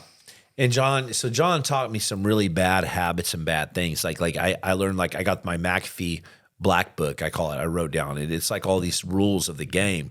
And one of the rules was you never accept mail. Like John was only subpoenaed one time because she caught him in a keynote speaking thing. And she goes, hey, John. And she turned it out in your natural reaction. And she goes, you got served, you know? So we never accepted any mail. And so I developed this habit too. And, I think there's something in the Bible that says, when you're accused of something, make sure you go to the magistrate as soon as possible. Try to settle the matter as soon as possible, lest they take you before the judge and the judge throws you in the jail, and you're going to serve out the maximum amount of time. And so, of course, the FBI start calling my phone. The FBI start calling. Hey, this is Special Agent so-and-so. We'd like to speak to you, Jimmy, just as friends. We just want to speak to you, And I'm like, I'm out of here. And we've heard a lot about you. We've heard a lot about you. You sound like a great guy. And so come meet us at the office. They even wanted me to meet them in D.C. and all this crazy stuff in New York. And so I'm like, oh, my God. Like, John McAfee's arrested. I'm the CEO. I'm freaking next. I'm out of here. And I remember 2 agents called my phone, and they caught me off guard. They said, "This is Special Agent John and Jack," And I said, "Oh yeah." I said, "I bet." I said, "So I'm just supposed to fall for this?" Like, oh wow, I could tell people I'm Special Agent too. I was like joking with them and stuff. I was like, how do you have, like, so how can you prove that you're FBI to me? I was like messing around with them, and I was probably high or something. But they were like, "Well, we went to your house." And your sister answered the door. I said, that ain't good enough. I said, what'd she say? She said that she was told by you to never speak to us. And I go, oh my gosh, Sarah, man, my sister, man, ratted me out. And so I'm out of here, man. And so I roll. And so I'm like, okay. And so I actually told the FBI, I said, yeah, so when do y'all want to meet? What date? And they were like, well, let's meet on Saturday, next Saturday at the office here. I said, sounds good. So what time? Okay, sounds good. I got on an airplane, and I freaking bounced to Medellin, Colombia, and started doing work out of there. Started doing some crazy stuff. And but I lived in Medellin, Nicaragua. Not lived there, but I was doing work out of Nicaragua, a communist country in El Salvador, and then I started living in Thailand. So what do you mean doing some work out of there? What does that mean? Doing some work, doing some mercenary stuff. There's a Blackwater contractor. For the U.S.? There's a Blackwater contractor, which is a very defensive contracting. You're a contractor for the state. You're not a mercenary, But then there's like mercenary, and it's more of an offensive role. It's more of a no joke, like you're getting paid the highest bidder, And so, I mean, it's not what you know, it's who you know. in this game. And if you're an ex-SEAL or a Special Forces guy and you want to go down that dark rabbit hole long enough, you're going to make connections, and then they're going to make connections, and then finally you're going to be... How many phone calls is it to get to that connection? 3 or 4? Two. For me, it was 2. You know what I mean? It was 2. The further down you are, the more calls it takes. Yeah, I'm sure. The guy with the voice like, "Hey, bro, come on, let's go do this." And so, did some pretty sketch stuff. But I lived there at Medellin, and then, man, I'm just on this sabbatical. I'm just doing. I'm blasting coke. I don't care about anything. I'm just the wife? All this money. Oh shit, we broke up after she used the power of attorney on me, man. We're done. Okay, it's over. Well, I know we don't get to know what he did, but I'm assuming he had something over her or convinced. Like there's something enough to make her feel like she had to sign. Yeah. So in the color of my amnesty thing, I can't say what she did, but. And I can't even allude to that because I want to be amnesty. But that's fine. But what I saw in the red box that was turned in, it was like. But I was like, but amnesty was worth it to give to her because it gave me the relief of knowing, okay, that's why you did that. Yeah. And as you know, people always do things in return for something for something valuable. That was hard. Right. And but every time I would get mad at that. I would look back at my own actions, and I've learned to do that. I just look in the mirror every time I get triggered, every time I get mad, anytime somebody on social media is like nah, nah, nah, and says something, and if I do get angry, which is very rare anymore, I go look in the mirror and I'm like, okay, why did that make me upset? Is it true, Jimmy? Mm-hmm. And if it's true, I need to dig deep in there and pull that out and say, why is that bothering me, or why should that hurt me? And really, when I do that, I've learned that's a very cathartic way of just letting. And so, very rarely does anything mess with me anymore. It's kind of a beautiful thing. And sharing love and forgiveness. I have a lot of love and forgiveness now. So, mercenary, sketchy stuff. Sketch. Don't stay in school, kids. Don't get tattoos. Don't. And then you go to Thailand. Why Thailand? Thailand, every man's got to go on an adventure. Every man's got to fight some type of battle, 3/4 hours, and every man's got to rescue his beauty from the castle, from the dragon, slay the dragon, right?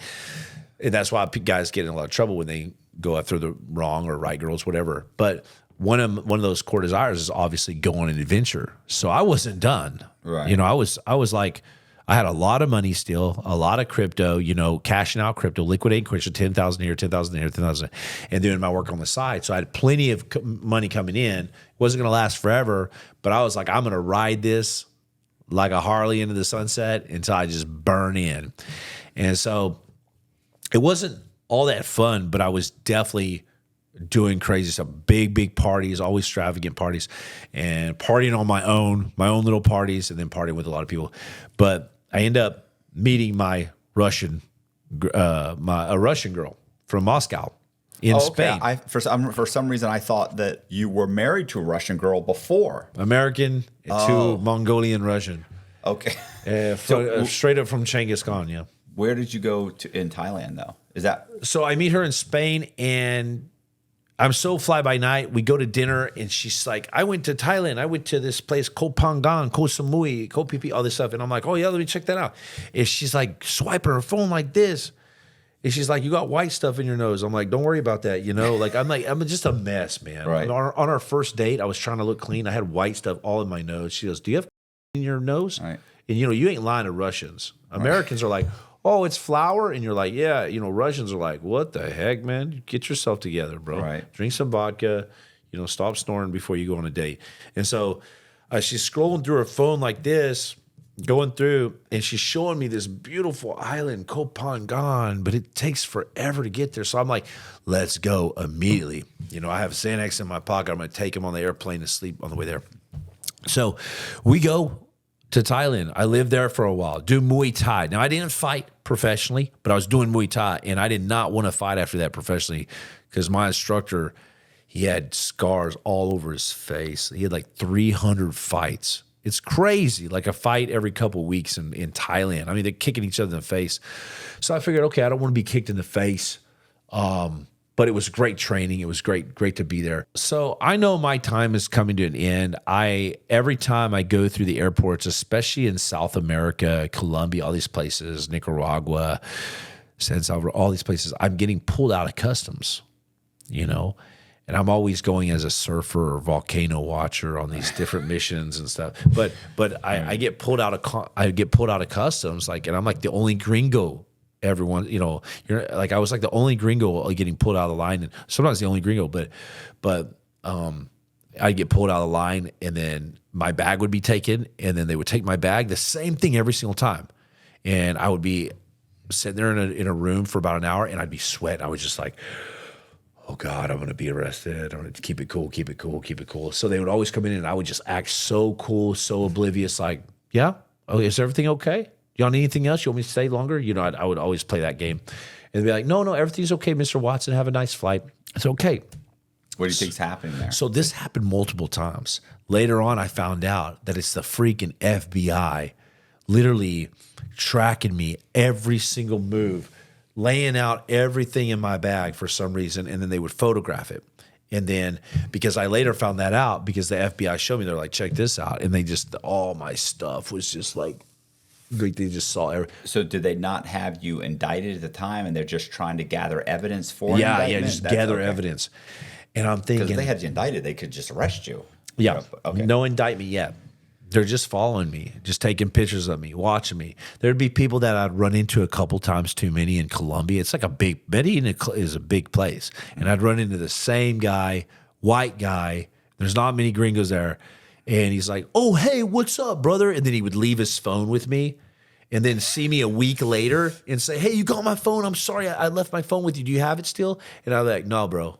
I don't know what you're talking about. You don't have my phone? I'd be like, hell no, bro. I took that thing and dumped it in the river. And I ran into him several times. One time I said, hey, bro, I got to go, man. It's weird I keep seeing you, huh? And he goes, yeah, it's weird, bro. So I get up and I go to my place, and then I J-hook him. I just stop it on this dark corner, and he walks right past me, and I grab him. I say, hey, bro. I said, it's weird. I thought your apartment was this way. You told me you lived that way. He goes, oh my God, man, I totally messed up. I'm just so confused. I'm like, dude, I got to get out of here. So I would move, routinely like that.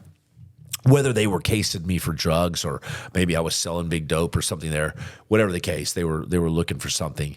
And I was always uneasy. I was as paranoid as John McAfee had become. Mm-hmm. That stuff is contagious.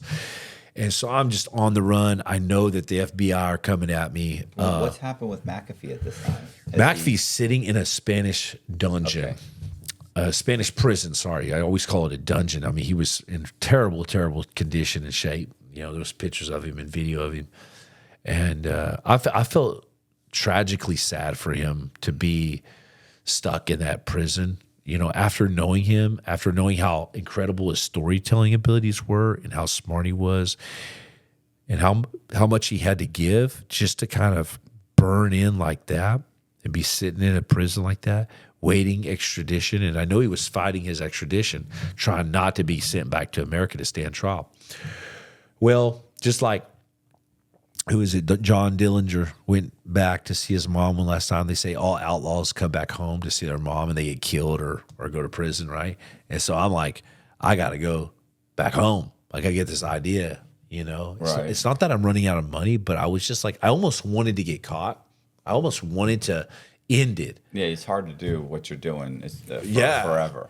Unless you have an inexhaustible amount of money. Yeah. And even then, most people just can't break ties with people. It's just across the board. You can't break ties. It's very difficult. We're human beings. We need that connection, our love, our family. I had my mom, I know, was missing me. They were getting letters all the time. They're getting subpoenas all the time. I got so many subpoenas. I got real estate agents sending me photographs of subpoenas on my front door of the houses that I own, Right. and they're just like weeds are encroaching. I got neighbors sending me pictures on my phone. I'm like, what is that? I don't know what that is. It's just crazy. So I know they're trying to get me, trying to contact me. So I end up going home to Dallas, Texas, and I immediately buy a one-way ticket to Bali, a non-extraditionary country, which is, there's no such thing It's not. I say that all the time. There's Guys, no such thing. Guys are always saying like, bro, when you were on the run, you should have gone to a non-extradition. Shut Stop up, it, bro. It's not. Yeah, they're gonna come get you. There's It extradition. doesn't, bro. That's right, ridiculous. right. They could get you anywhere, anytime. They just do a deal. Right. With the first, government. you know, my understanding, having been arrested with plenty of guys that were in their own country that are non-extradition, and you're a citizen, and they came and got you. So Yeah. I already know. But I mean, you know, the thing about extradition is when you call the local authorities and say, arrest this guy for us and bring him to the airport for us. Non-extradition means they call them and say, we're coming in and getting our fucking guy. yeah. Don't come in this neighborhood. We're going to be there for the next few hours, no matter who calls. And they go, yeah, man, of course. And they just come and grab you, drive you to the airport. Yeah, because they have throw you deals with the government. out. Yeah. It doesn't, but you know, people don't understand. They think, they No. believe everything they watch on CNN, and they think the justice system works the way it does on Law and Order. Plus, everything you're Googling, where are the top 5 non-extradition countries, you know? And that's on your Google sheet in front of the FBI. They had everything on me. And so I go, so, but here's the problem. They say a Navy SEAL is avoiding capture, avoiding arrest, avoiding us. Must be a threat to society, armed and dangerous, and he's on the run, evading, right? So those two things combined, oh man, it was about to hit hard. Yeah, they don't want you in their country now. You sound like you're dangerous. Yeah. And so I come home, I see my mom, I buy this ticket to Bali, I get my visa. I had to get some visa or something. I'm like 2 days away from leaving. And I go out and get coffee with my mom to say bye to her for the last time. And it was pretty heart-wrenching because I was sitting there saying, Mom, you know, I got to leave now for a long time. And God bless moms. You know, their sons are always innocent. They're always the best son ever. You know, they're like, I can't believe these pieces of crap are coming after you, Jimmy. I'm like, me neither, Mom. And so I stand up and I go with her.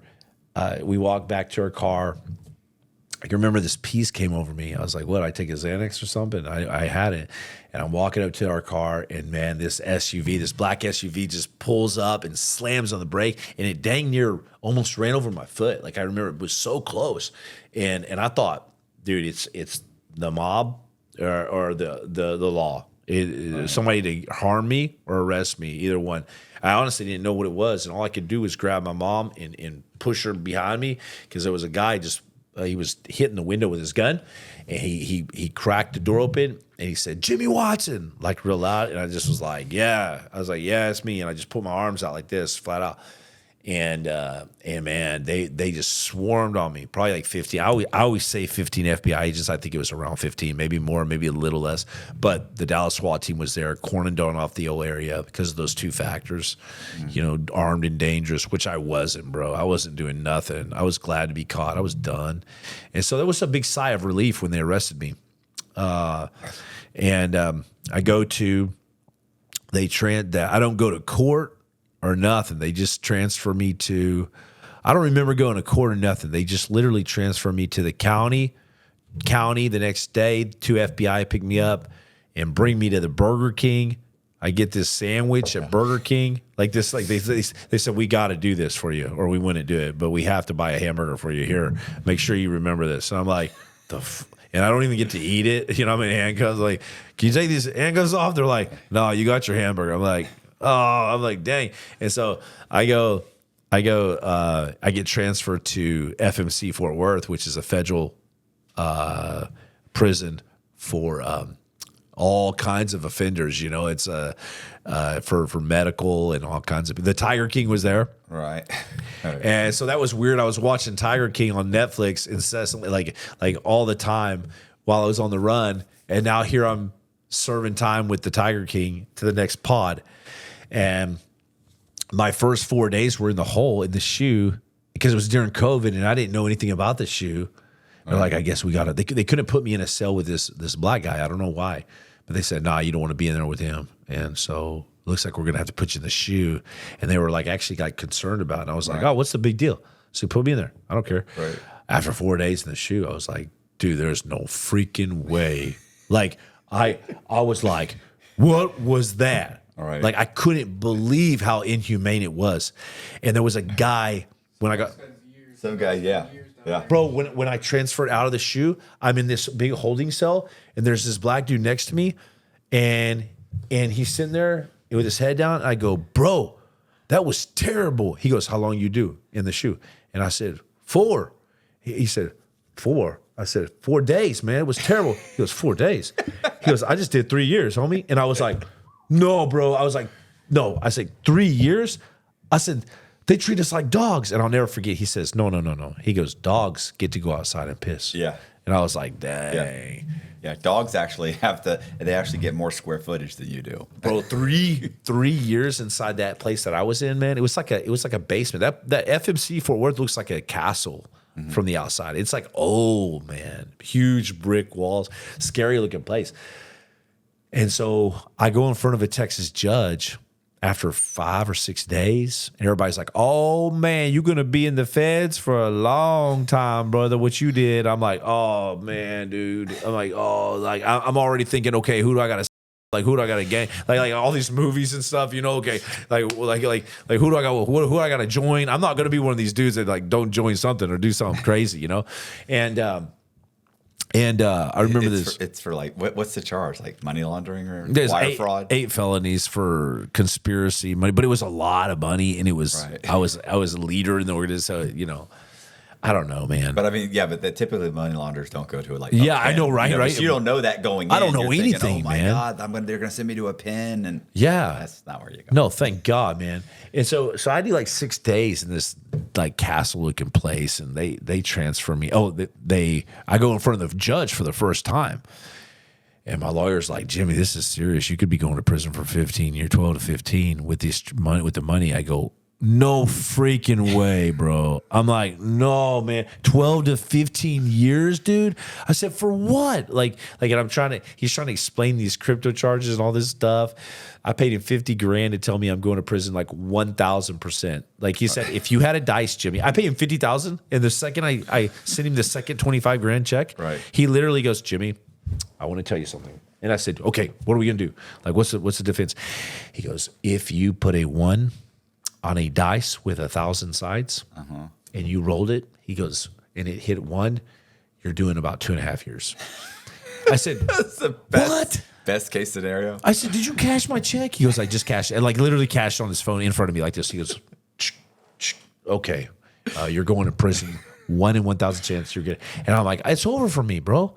You know, and he said, it's going to be more like 12 years, Jimmy. But I promise you're probably going to get out at 8 or what. You know. I still don't understand the different numbers. It's like, but if you do 15, but the prisoners got it down in the face. Yeah, so they're like, oh, what'd you do, man? Okay, 15. No, you're going to do 12. Okay, but you got good time. You got all these points and all these crazy math system. You know, you're going to get this much off of the first chance act. You can do this. You're going to get this much halfway house and ankle break. Like, break him out in 3 years. Yeah. your lawyer's like still getting it wrong. Yeah, and they even told me when I first joined, they go, are you a child? And I said, no. I was like, hell no. You know, because I watch these movies and so I'm like, hell no, man, what's up? And they're like, calm down, bro, Turbo, you know? and I'm like, all right, okay. And then I'm like, I'm in my rack and I'm like, hey man, I ain't no child molester, man. And he goes, yeah, I mean, they're going to figure out anyways, you know, on your paperwork. It doesn't matter what you tell me. I get you. I go, well, not that I am, but what happens to guys that are? Because, you know, why'd you ask me that? You know, obviously. And he's like, oh, man, well, you know, once you get transferred out of here into a bigger place, you're going to get up on the yard if you're child molester. I was like, dang, these guys don't have a chance in here, child molester. It's over, man. That's what they told me. Anyways, man. You did 13. Like, you're probably like, dude, this guy doesn't know anything about these feds. I'm like, I don't know shit, dude. But it depends. Honestly, the funny thing is it depends on what prison you go to. It does, right? It does. Like some there's people, probably all kinds of stuff. Yeah. Yeah. Like you could go to a medium. There are mediums that are basically like pens. And there are pens that are run practically like load. You know what I'm saying? You know what I'm saying? That are that soft. Like, it really depends. You could go from Coleman low to like Yazoo, and Yazoo's low is fucking horrible. Like, people are getting, there's gangs that are fighting, but you go to Coleman's a soft spot. I mean, bad things are happening, but bad things happen in high schools. Coleman's like a rough high school. You mouth off enough to people, you're going to get the shit kicked out of you. You may get things happen at Coleman, but nothing like Yazoo. Yazoo just comes in. You go into Yazoo and it's like who knows what could happen. You mouth off, you look at somebody fucking weird, like just give them a dirty look. And 5 minutes later, the guy walks up behind you and cracks you in the head with a fucking lock. And you never saw it coming because, you just didn't expect it. You didn't think you were in a tough spot. Dang. Or they tell you, like if you were a child, like you can't go into the TV room. Like in Yazoo, they don't even want you looking in the window of the TV room. But in Coleman, they would try and keep the guys out. But every once in a while, they would come in and stand there and watch 20 minutes of TV, and then they'd leave. Or, it wasn't a big, huge deal. Yeah. So, and in Yazoo, if you're like a sex offender, you're probably not walking the rec yard. If you do, you better go with 5 or 6 other sex offenders. In Coleman, these guys they call them, chomos. They have cho bands, they have cho soccer teams, they have cho. There's so many of them. Yeah. You can't keep them there. In the medium, they never leave. They had a special unit for them, and they never left the unit. They never went on the rec yard. And when they did leave, they went to chow. They ate last. They let them out last. So after everybody's gone, they go into the line. They go through the whole line, get their food, eat real quick, go right back in the unit. Dang. Because they could be stabbed, yeah. Yeah, they could get hurt. And nobody's necessarily telling them to do that, but every once in a while, one guy will wander onto the yard and he gets the living shit kicked out of him. And it's like, God, man, he just wanders out there just aimlessly. They don't know any better. They're like, oh, well, why can't I go? Well, nobody knows I'm a sex offender. I just got here. It's like, yeah, bro, they already know. Yeah, the guards might even tell them. That's what I got from my gist of my little bitty itty time there when I was sitting in the cell. The guy was like, dude, they know everything about you. The guards are passing off your paperwork. I was like, dang, this is a complex system, and they research you out. Yeah, well, So what happened when eventually you go. So what really gets down to it? Like you've got to. So they want to transfer me to upstate New York, the New York division. Is that what you were DOJ. Indicted out of? Yeah. Okay. I was indicted out of New York. So I got to go stand in front of a Texas judge, arraignment, to fight my case to stay or leave. And my lawyer's like, I don't know, Jimmy. You've been kind of on the run. They're probably gonna transfer you upstate New York, right? And to pending trial, waiting for John McAfee to come. So I'm waiting John McAfee to get extradited, to lose his extradition case and come back to the States, and we're going to stand trial together, they said. Well, so I go in front of a Texas judge, and he goes, wait a second. What'd y'all say he was? He's a SEAL? Veteran? Nah. He said, we don't do that this south Mason-Dixie. I'll never forget. He said, we don't do that this south of Mason-Dixie. And my lawyer's like nudging me like, oh, this is good. And the DOJ is like, oh my God, like this cannot be happening in Texas. He goes, put this boy on house arrest. He said, you ain't going nowhere, are you? I said, no, sir. No, sir, not at all. He goes, right, okay. He said, $5 million promissory bond. And he said, restriction, ankle bracelet, looked like R2-D2 on my ankle. Man, when they latched that thing on me, my life felt like it was over because I was so free. I traveled all around the world. I was selling in around Ibiza, mercenary work here, doing all this crazy stuff, this free bird.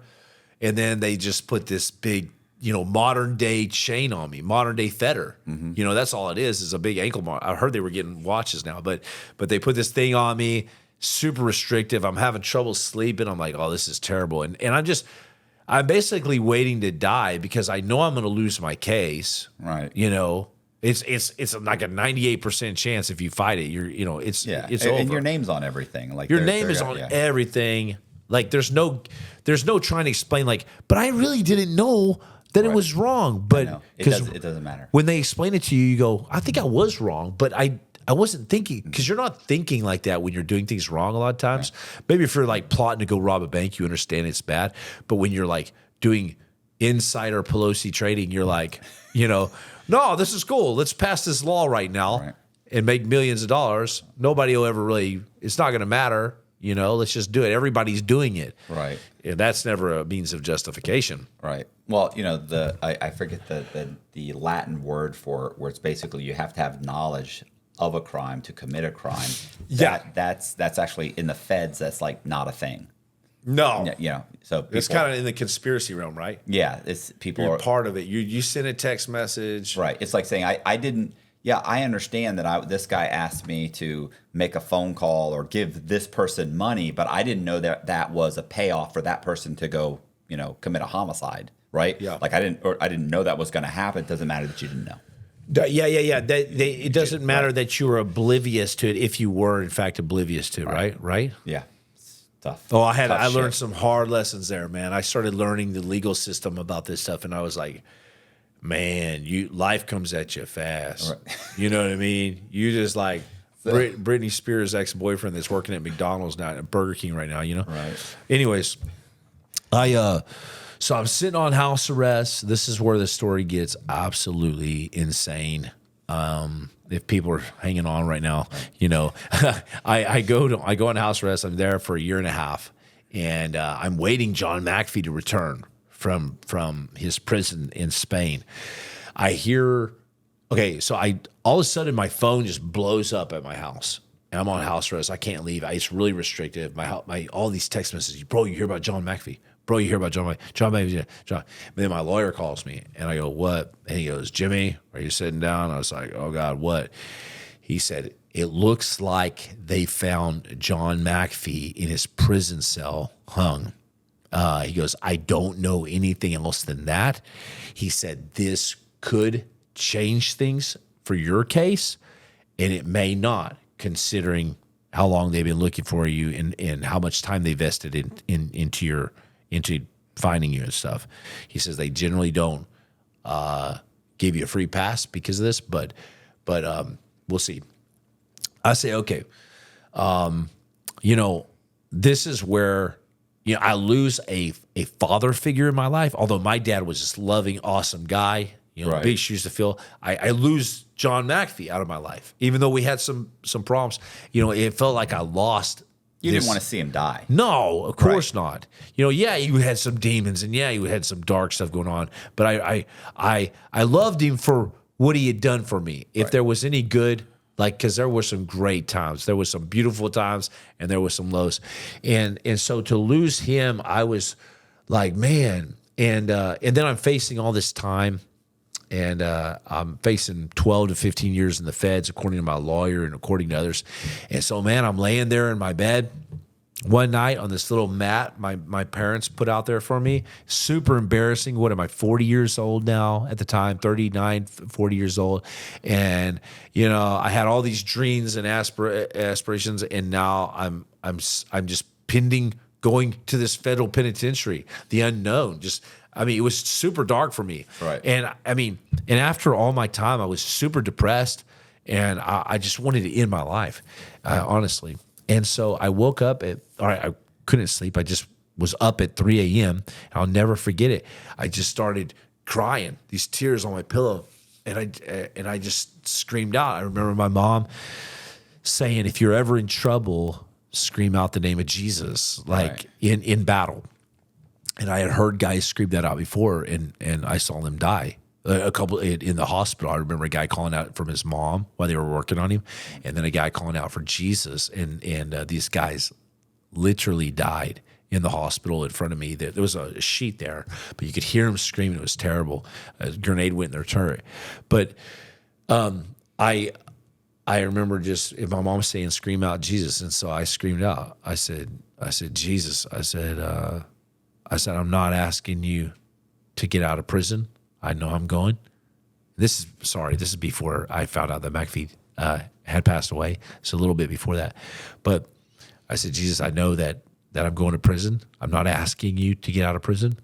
I'm just asking you to show up in my life. If you're real, if you're real, if you're part of my life, I want to feel something. And I cried out from the bottom of my heart, man. I'm not even joking you. And the very next day, I get a call, and it's this guy, and he's like, hey, you want to go to Operation Restore Warrior, this nonprofit for veterans? And I said, who? And he's like, you put your name down months and months ago, long time ago. He says, do you want to go to Operation Restore Warrior? It's a nonprofit for veterans. It's a Christian-based, spiritual thing.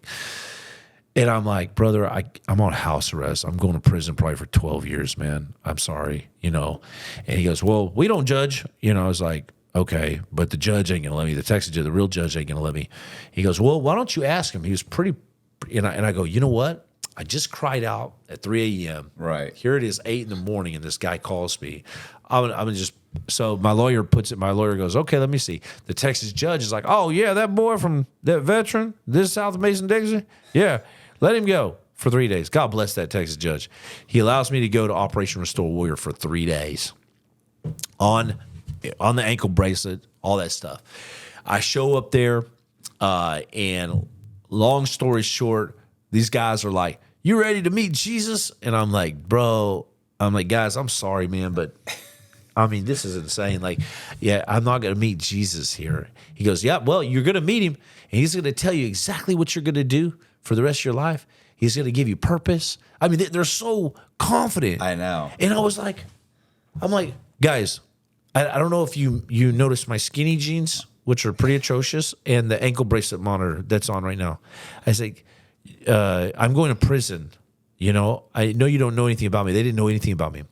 And they said, yeah, well, have faith. And I said, you guys don't really tell people that they're going to meet Jesus here and he's going to speak to them. I mean, I was amazed at their confidence and boldness. And the guy goes, 100%. He just stared at me. And I go, okay. And I laughed at him. And so I walked outside with my ankle bracelet on. I walked down this little path, down this, in Baltimore on this duck reserve. It's a beautiful property. And I'm walking down this thing. I'm just glad to be out of house arrest. And I walked down this road, man. And I cried out again my second time. I said, okay, God. I said, if you're real, I'm not asking you to get out of prison, not asking for anything. I'm just asking you to show up in my life. And so I go back inside, and they said, hey, Jimmy, these two guys want to pray for you and talk to you. And they look like cops. I don't have anything against cops, but I was real weary of law enforcement by now and stuff. Mm-hmm. And so they sit there with their notepads, and they're pretty prim and proper, and I'm sitting there in front of them, knee to knee, and it's making me nervous. And of course, I ain't gonna say, I don't want to say anything. And they're like, Jimmy, tell us your story. And I'm like looking around for cameras, and I'm like, guys, I'm sorry, but you kind of remind me of police officers, and I don't feel comfortable. I'm not going to say much here. Just want to, and so I start skimming around my story, being vague about my story, very vague. And this guy, he looks at me dead in the eyes, and he goes, and I skipped the part about McAfee in the big ship-size house, and he says, "You skipped part of your story," and I said, I looked at him, I said, "No, I didn't." Like super confident, I go, "No, I didn't." Like bluff, And he says, "No, you did. You skipped part of your story." And I said, "No, I didn't. Let's move on." And he says, was the part you skipped at, he goes, the Love Boat or the Love Shack? And he called the house that McAfee had was a big ship. Mm-hmm. Like yeah, he said like. Yeah, I called it the Love Shack. He called it the nickname that I called it. And immediately, if I said something about you, Matt, that was deep in your past that nobody really knew about or you couldn't research out or a nickname, it caught my attention. And I stood up and I said, well, I guess we're done here. And they said, where are you going?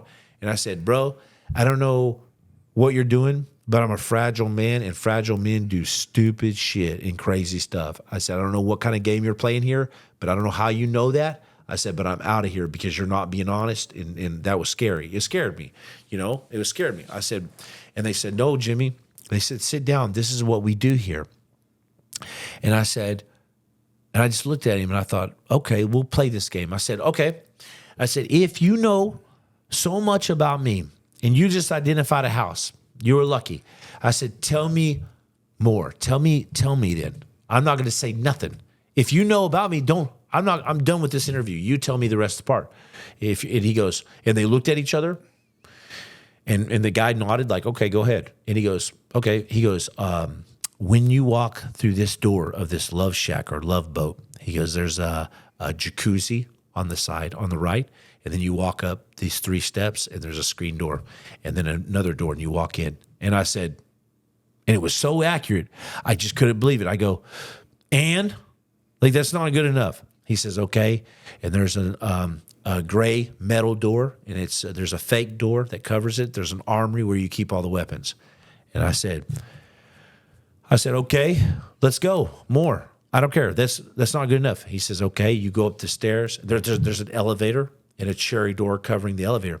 I said, tell me more. He goes, you go up the stairs and there's these rooms, and he goes, there's these grid coordinates. Or I said Latin longs. Like I corrected him, like, you're wrong. It was Latin longs. And he goes, okay, Latin longs, these numbers and these names, Tahiti, Thailand, on all these rooms, just like the Love Boat. And I said, tell me more. If you know so much, tell me more. He says, okay, you go to the third deck. There's 3 decks. He says, and there's this massive, and he's trying to visualize this. He says, there's a big ship steering wheel. That's what it is, ship steering. And I go, and I'm like shaking because there was a massive ship steering wheel in front of my office, like a real one. Mm-hmm. And I'm just kind of starting to shake, and because I'm not in reality. I'm like, am I having a psychotic episode? And I'm on house arrest. I know I'm on drugs, and so I said, tell me more. And he goes, okay. He says, it overlooks a sound, and that's the sound I told you about with Blackbeard. He says, and then there's boats that come up in a canal to the side of the house, and there was boats that would come up to the side of the house, and all I can say is, tell me more. And I'm in his face. I'm probably spitting in his face. I'm angry. I'm mad. I'm yelling at him. Tell me more, bro. If you know so much, tell me more. Like up in his face. And later on, he said he was scared, because I got this ankle bracelet. I'm up in his face, angry. I'm angry because I don't know how. This feels like this is like 2 feds that were in a raid that had gone in the fucking house. Right. Like, this is 2 FBI agents right. And they lured you to this place. Right. That's what I'm thinking. Yeah. I'm thinking these guys are cops, and they're playing some kind of sick game on me. And so that's what's going on in my head. So I keep telling them, tell me more. And I yelled one last time. I said, tell me more. And this is the last time I ever said it. I said, tell me more. Like, you motherfucker, and he's like, there was a path that you used to walk down behind the house alone. And when he said that, there was a path I used to walk down and cry out to God. Right. And for some reason, that triggered me so hard, man. It hit me so hard that I just fell back into my seat like this with my ankle brace and all, and just snot started coming out. And I just cried like a baby for a long time. And they said, it's going to be okay, Jimmy. It's going to be okay. Jesus is letting you know that he was with you on that path. And man, it could have been a lot of other places they could have said, and it would have been pretty cool, pretty weird. Mm-hmm. They could have guessed my birthday. That would have been cool, all these different things. But identifying a path that only I would walk down. Right, that they couldn't have learned about. That they couldn't have learned about. And that was very specific. It wasn't just telling me about a thing in my life. It was a very specific, sentimental time where I would walk down a path and I would look up at the stars and wonder, is there a God? Like, God, help me. I was always kind of lonely and lost after some things in my life, traumatic things. And so when they identified that path, I fell back in my seat. They prayed over me, and all I could say was, I could barely speak. I go, how?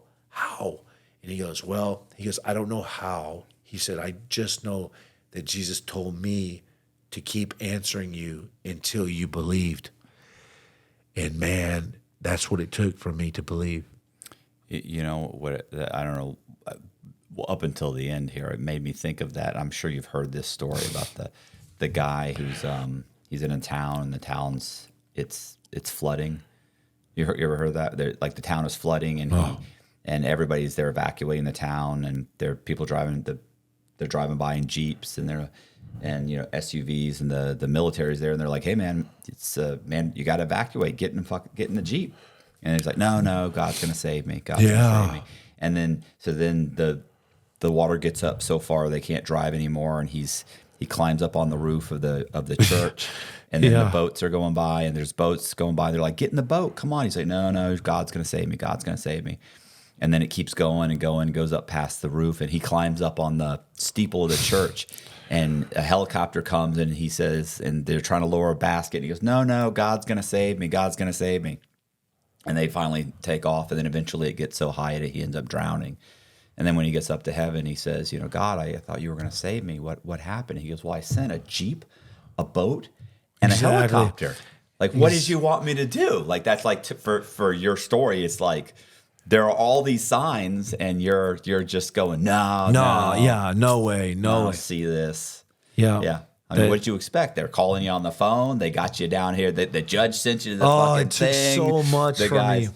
It took so much for me, but I wouldn't dare. I was actually terrified to say, "Tell me more one more time." It was like when he identified that path, man, it was game over for me, because what I realized is no matter how many dark places I had been, no matter how hard I tried to run from myself, no matter what corner of the world I was in, doing mercenary, doing all kinds of dark stuff, God was chasing me down. Some people go, well, that's great, Jimmy, you found Jesus. I'm like, no. You must have not heard what I said. He found me, brother. I didn't find him. He searched me out from the lost and delivered me from a terrible pit.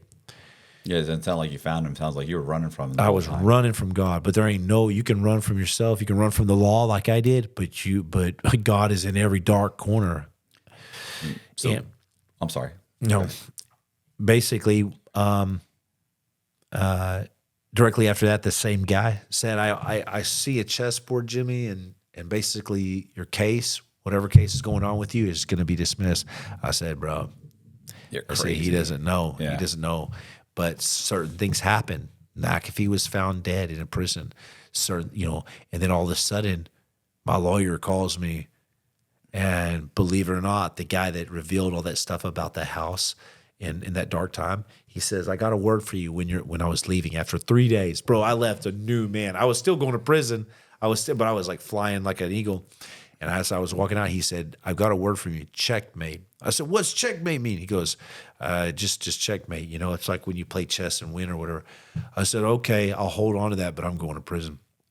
And I also heard God say that I would be a lighthouse unto his people. You know how they promised I would hear from God? I actually heard that, not in an audible voice. I can't explain it. I just know that's what I heard, like a lighthouse. I'll be a lighthouse to his people. So I go home. I think I'm going to be a lighthouse in prison. I'm going to be a preacher in prison, all this stuff, because I still thinking along those lines. But when I came home, my lawyer calls me when I'm back on house arrest. And he says, and the first thing he says is, Jimmy, checkmate. And I say,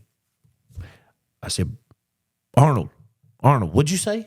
And he goes, I said, checkmate. I said, what does that mean? And he says, don't you know? Haven't you ever played chess, man? And he goes, never mind, forget it, brother. He goes, all it means is your case is getting dismissed. And I said, Jesus told me my case was going to get dismissed. I sound like I went to a church camp with mushrooms. Right. And I'm like, Jesus told me my case was going to get dismissed. He goes, Jimmy, man, I don't know about all that, but say a prayer for me, because I have never seen this in my practice as a DOJ guy or defense. In considering your case, I have never seen this particular thing happen where they're willing to do that.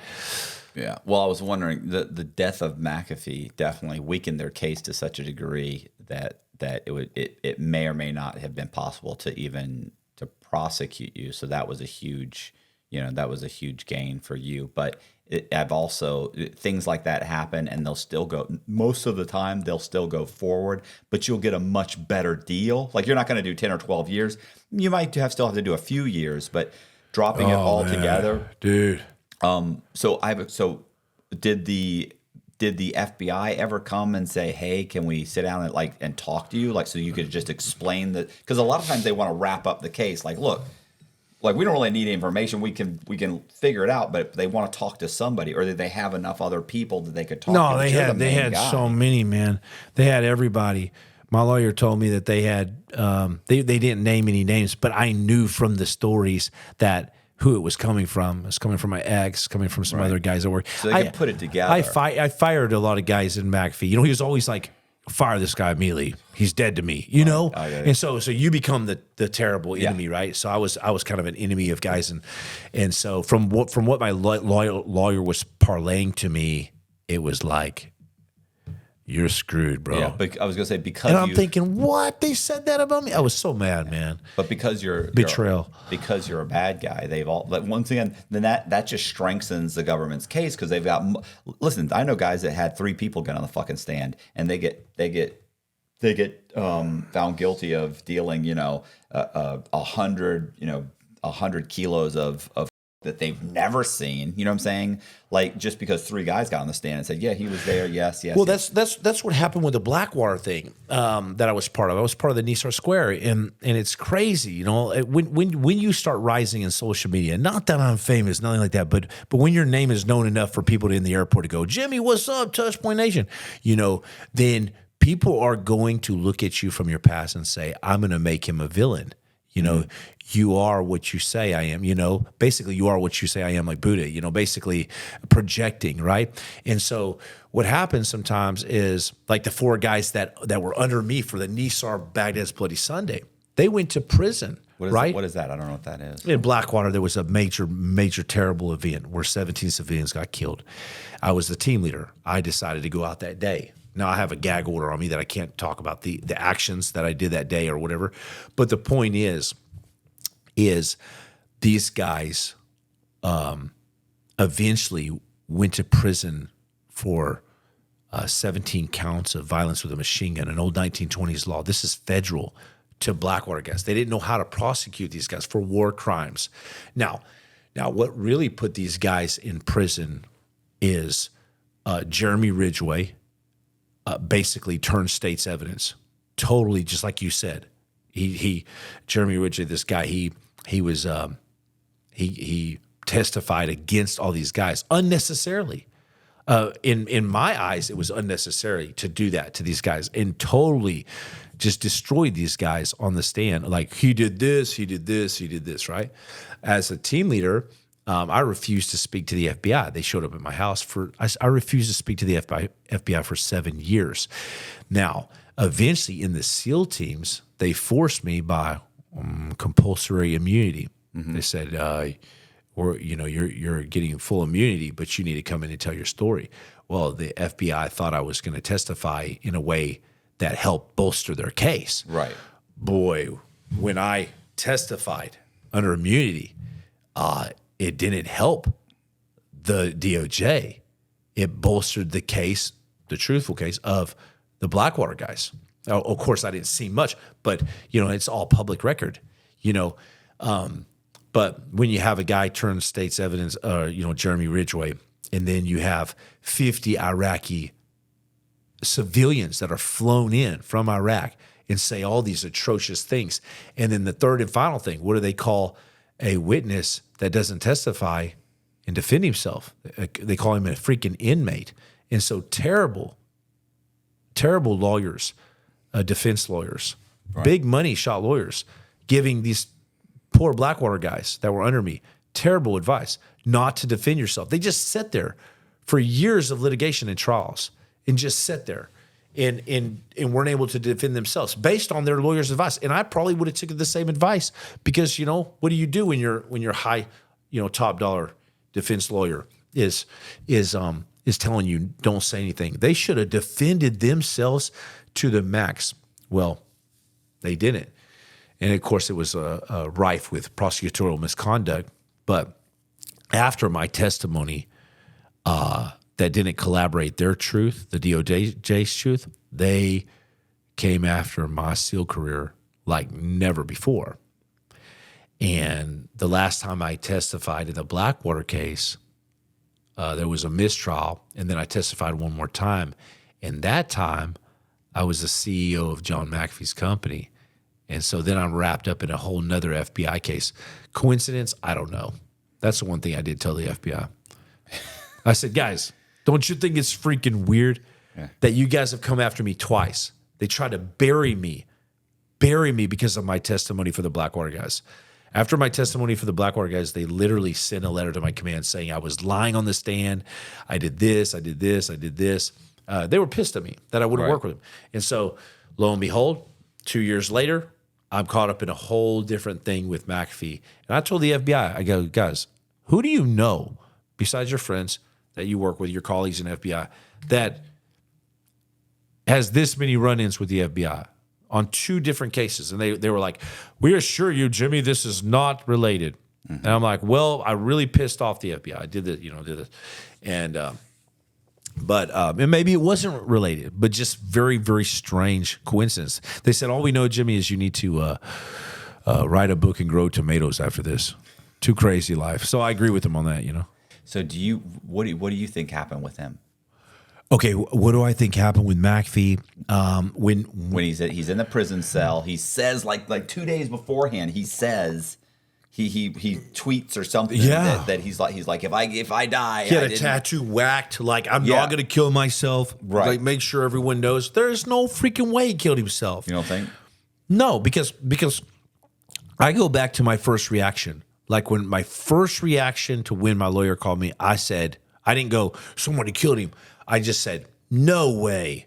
No, not John McAfee. The guy was an Irish hard bastard who would never go out like that. Now, could he have been severely like depressed? He's not on any drugs or anything. Maybe he had voices telling him to. But my point is John McAfee was what do you call it? A sensationalist? I don't know if that's the right word. Narcissist. But he was a narcissist too. Narcissists almost never kill themselves. Okay, that's a great point. A narcissist who loved attention from the media.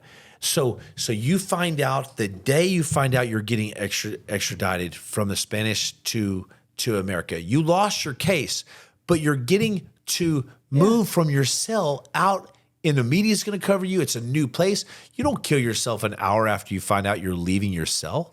Yeah. Plus, he doesn't know. Like this is what killed me is that, and I get it. Look, I get being in that situation. I know guys that got 2 or 3 years in prison and just thought their world was over. Yeah. So I understand when you come from up here and you drop all the way down, you get extremely depressed. But the problem is that. He had high-priced lawyers. He had the ability to fight his case. I would have thought that he would have come back, fought his case. Like if it was in the cards, then he would have at least waited until he got sentenced. And honestly, the case is questionable. They may have offered him some kind of a deal. I know they're saying 12 years, and understand that's where you fell in the federal sentencing guidelines. But most likely they would have gone in and said, look. We'll get rid of this. We'll do this. They could have offered you some kind of deal. You probably could have ended up with 5 or 6 years, which still would have seemed like your life's over. That for me would have been over. All right. But you would have been out in like 3. Yeah. And you would have been, and by the time you actually got in prison, you'd have already done 1.5 years. Yeah. And you get in and you'd be like, shit, in 6 months, they're going to put me in for a halfway house. Like this is not that bad. And you would have gone to a low. You'd have been the toughest guy at the fucking low. You would have run the track and played softball for a year. About 100 man makers a day. Yeah, nothing. That's right.